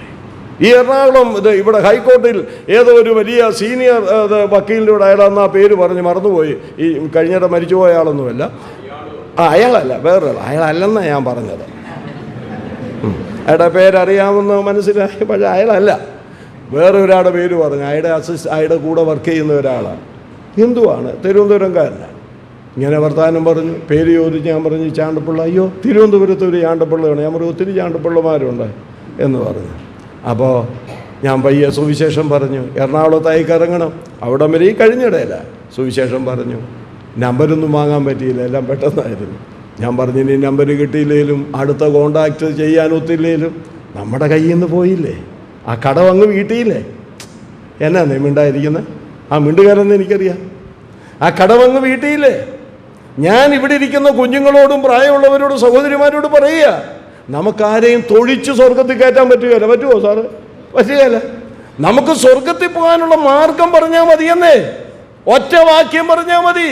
മറ്റൊരുത്തനിലും രക്ഷയില്ല, രക്ഷിക്കപ്പെടുവാൻ ആകാശത്തിന് കീഴിൽ മനുഷ്യരുടെ നൽകപ്പെട്ട വേറെ ഒരു നാമമില്ലെന്ന് പറഞ്ഞു കഴിഞ്ഞാൽ കടം വീട്ടി മനസ്സിന് നല്ല സുഖം. ഞാൻ ഈ കഴിഞ്ഞ ദിവസം ജോസേട്ടനെ കാണാൻ വന്നു. ജോസേട്ടനെ നമ്മുടെ അടക്കത്തിന്, എൻ്റെ മോടെ അടക്കത്തിൻ്റെ പിറ്റേ ദിവസമായിരുന്നു. ബോളിച്ചാനെ കണ്ടു, നമ്മുടെ മറിയാമ്മയും കണ്ടിട്ട് എൻ്റെ കൂടെ ഉണ്ടായിരുന്ന ഉപദേശിയുടെ ഭാര്യ വീട് ഇവിടെ അടുത്താണ്. അവർ അമ്മയും മക്കളും ഈ സിറ്റി സഭയിലാണ്, ഈ മാർക്കരയുടെ അവിടെയാണ് പോകുന്നത്. അപ്പോൾ അമ്മായിമ്മയെ കാണണമെന്ന് പുള്ളി പറഞ്ഞു. ഞങ്ങൾ അങ്ങോട്ട് കേൾക്കണം. ചെന്ന് കഴിഞ്ഞ് അമ്മ കണ്ടു. അമ്മ വലിയ സന്തോഷമായി അമ്മയ്ക്ക് വേണ്ടി പ്രാർത്ഥിക്കാൻ അങ്ങോട്ട് ഒരുങ്ങുമ്പോൾ പിറകിലൊരു ആൾ നിൽക്കുന്നതായിട്ട് എനിക്ക് തോന്നി. ഞാൻ തിരിഞ്ഞ് നോക്കിയപ്പോൾ ഒരു സഹോദരി നിൽക്കുക. അപ്പം ഞാൻ ചോദിച്ചു, നമ്മൾ ആരാന്ന് ചോദിച്ചു. അവർ പറഞ്ഞു, ഈ ആളിൻ്റെ ഭാര്യയുടെ ചേട്ടത്തിയാണ് ഞാനെന്ന് പറഞ്ഞു. ഞാൻ ചോദിച്ച്, ഏത് സഭയിലാണ് പോകുന്നത്? അത് പിന്നെ സുറായി സഭയോ അങ്ങനെ ഒരു സഭയുണ്ടോ ഇവിടെ? സുറായി സഭയെന്ന് പറഞ്ഞു. ഓക്കെ, ഏതെങ്കിലും ആട്ടെ. ഞാൻ ചോദിച്ചു, ഈ അമ്മ രക്ഷിക്കപ്പെട്ടതാ? ഇയാളുടെ ഭാര്യ രക്ഷിക്കപ്പെട്ടതാ? സഹോദരി രക്ഷിക്കപ്പെട്ടതാണോ? എടുത്ത വായിൽ അവർ ഉള്ളത് പറഞ്ഞു കേട്ടോ. ഇല്ലെന്ന് പറഞ്ഞു. ചുരുക്കത്തിൽ ഉള്ള സമയം കൊണ്ട് ഞാൻ സുവിശേഷം പറഞ്ഞു. ഇയാൾ അവിടെ വരികയും പോവുകയും ചെയ്യുന്നയാളാ. സുവിശേഷം പറഞ്ഞു. ആ സഹോദരി ചുമ്മാതല്ല, വളരെ കണ്ണുനീരോടുകൂടെ കർത്താവിനെ ഏറ്റുപറഞ്ഞു സ്വീകരിച്ചു. ഞാൻ പറഞ്ഞത്, നമ്മുടെ മുൻപിൽ ഒന്നുകൂടെ ഞാൻ പറഞ്ഞ ആ ഭാഗം വിടുകയാണ്. നമ്മുടെ മുൻപിൽ ഒരാളെ ദൈവമാ കൊണ്ടുവരുന്നത്. പിന്നെ ആ ആളിനെ നമ്മുടെ മുൻപിൽ കിട്ടുമെന്ന് വിചാരിക്കരുത്. അപ്പോൾ ആ കിട്ടുന്ന സമയത്ത് നമുക്കുള്ള സുവിശേഷം അവന് കൊടുക്കണം. അവൻ രക്ഷിക്കപ്പെടുകയോ പെടാതിരിക്കുകയോ അത് ദൈവത്തിന്റെ അധികാരത്തിൽ പെടുന്ന കാര്യമാണ്. പറയുക എന്നുള്ള ഉത്തരവാദിത്വമാണ് നമുക്കുള്ളത്. ഈ സമ്മേളനത്തിൽ വന്നത് മുഖാന്തരമായി നിങ്ങളുടെയൊക്കെ ഹൃദയത്തെ സ്പർശിക്കട്ടെ. ഞാനൊരു കടക്കാരിയാണ്, ഞാനൊരു കടക്കാരനാണ്. ഹല്ലേലൂയ. ഈ കടം പുള്ളി വീട്ടി കേട്ടോ. ആര് വീട്ടി? പൗലോസ് വീട്ടിയെന്ന്. നമ്മുടെ സൂചിയുടെ പേരല്ല, പുള്ളിയുടെ സൂചിയുടെ പേര. അയാൾ വീട്ടി. ഒരുപാട് കഷ്ടപ്പെട്ടാ പുള്ളി വീട്ടിയത് കേട്ടോ. വീട്ടിയിട്ട് പുള്ളി ഒടുവിൽ എന്താ പറഞ്ഞത്? ഒടുവിൽ എഴുതിയ ലേഖനം ഏതാ? മുണ്ടത്തില്ല. അവിടെ ഇവിടെയും കടുവ് പൊട്ടുന്ന പോലെ ആരാണ്ടാണ്ട് പറയുന്നതാണ്. Second Timothy. ഇംഗ്ലീഷിലാണേലും അത് പറഞ്ഞല്ലോ. സെക്കൻഡ് തിമത്തി 4-ാം അധ്യായം 8-ാം വാക്യം. അത് വല്ലവരും ഒക്കെ മരിക്കുമ്പോൾ പറയാനുള്ള വാക്യമായിട്ടാണ് പലരും ധരിച്ചു വെച്ചിരിക്കുന്നത്. സഭയ്ക്കും ഗുണമില്ല, ദൈവത്തിനും ഗുണമില്ല, സഭയിലും വരികയില്ല. വരുമ്പോഴെല്ലാം വഴക്കുണ്ടാക്കി വെച്ച് പോകും. ആ പുള്ളി മരിക്കുമ്പോഴും ഞാൻ നല്ലപോലെ അത് നേരാ. പുള്ളി സഭയെ കടന്ന് ഭയങ്കര പോരാ. പക്ഷേ ഈ മനുഷ്യൻ എന്താ പറയുന്നത്? ഞാൻ നല്ലപോലെ പൊരുതു. ഒന്ന് പറഞ്ഞേ, ഹൃദയത്തെ തട്ടി ഒന്ന് പറഞ്ഞേ, ഞാൻ നല്ലപോലെ പൊരുതു, ഓട്ടം തികച്ചു, വിശ്വാസം കാത്തു. ഹല്ലേലൂയ. കടം അവിടെ വീട്ടി. റോമാലേഖനത്തിൽ പറയുന്നുണ്ട്, അന്യോന്യം സ്നേഹിക്കുന്നതല്ലാതെ ആരോടൊന്നും കടംപെട്ടിരിക്കരുത്. അത് ഭൗതികമാണ്. എന്നാൽ സുവിശേഷപരമായി ഇയാൾ പറയുക, ഞാൻ കടക്കാരനാണ്. ആ കടം വീട്ടി. എനിക്ക് കൃത്യമായ കണക്കില്ലെങ്കിലും 30-33 വർഷങ്ങളുടെ ഓട്ടം മുഴുവനും ഈ കടം വീട്ടാനായിരുന്നു. അദ്ദേഹം ഉപദ്രവം സഹിച്ചത് ഈ കടം വീട്ടാനായിരുന്നു. പട്ടിണി കടന്നത് കടം വീട്ടാനായിരുന്നു. കപ്പച്ഛേദത്തിൽ അകപ്പെട്ടത് കടം വീട്ടാനായിരുന്നു. എന്റെ പ്രിയപ്പെട്ടവരെ, ഇത് കേട്ടിട്ട് നിങ്ങൾ ഖേദമില്ലയോ? സുവിശേഷത്തോടുള്ള മനോഭാവം കടക്കാരാകും. 3 മിനിറ്റുണ്ട്. രണ്ടാമതായിട്ട് സുവിശേഷത്തോടുള്ള മനോഭാവം എപ്പോഴും ഒരുക്കമുള്ള മനോഭാവം. ഒന്നാമത്തേത് കടക്കാരാണെന്നുള്ള മനോഭാവം, റോമർ 1:14. രണ്ടാമത്തേത് എപ്പോഴും ഒരുക്കമുള്ള മനോഭാവം, റോമർ 1:15. അവിടെ എന്താ വായിക്കുന്നത്? എന്നാ വായിക്കുന്നത്? പറയുന്നേ, എന്നാ വായിക്കുന്നത്?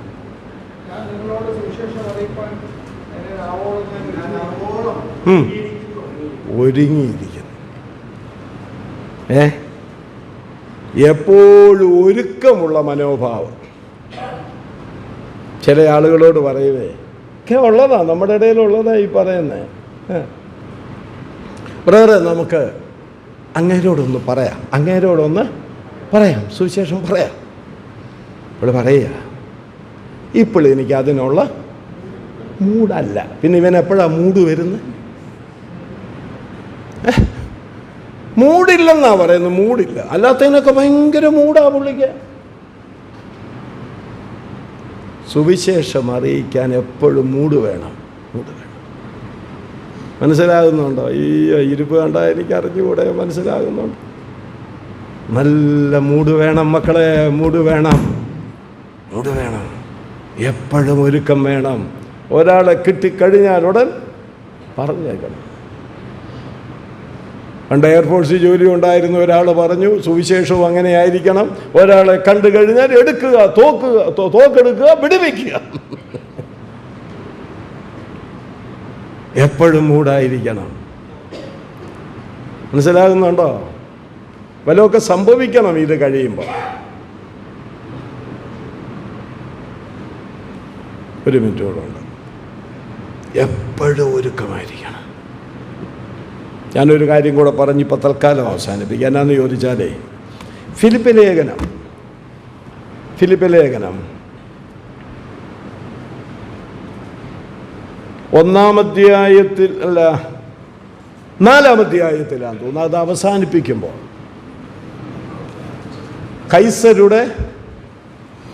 കൈസരുടെ അരമനയിലുള്ളവർ നിങ്ങൾക്ക് വന്ദനം ചൊല്ലുന്നു. നിർത്താൻ പോവാ. കൈസരുടെ അരമനയിലുള്ളവർ നിങ്ങൾക്ക് വന്ദനം ചൊല്ലുന്നു. ഇയാൾ എവിടെ കിടന്നോണ്ടാ ഈ പറയുന്നേ? കാരാഗ്രഹം എന്ന് വെച്ചാൽ കൂലിക്ക് വാങ്ങിയ വീട്, ബദ്ധനായിട്ട് കിടക്കുക. അവിടെ കിടന്നുകൊണ്ട് പുള്ളി പറയുക, ഞാനേ നിങ്ങളെ ഒരു വന്ദനം അറിയിക്കുക. ആരാ? എൻ്റെ വന്ദനമല്ല, കൈസരുടെ അരമനയിലുള്ളവർ നിങ്ങൾക്ക് വന്ദനം ചൊല്ലും. ആരാ ഈ കൈസരുടെ അരമനയിലുള്ളവർ? പറയുന്നേ, അയ്യോ ഇതൊന്നും അറിയാത്താണോ? നിങ്ങൾക്ക് ഇരിപ്പ് കണ്ടാൽ അറിയാവുന്നേ. നിങ്ങൾക്കറിയാം, പിന്നെ മിണ്ടാനൊരു ചെറിയ പ്രയാസം. പറ.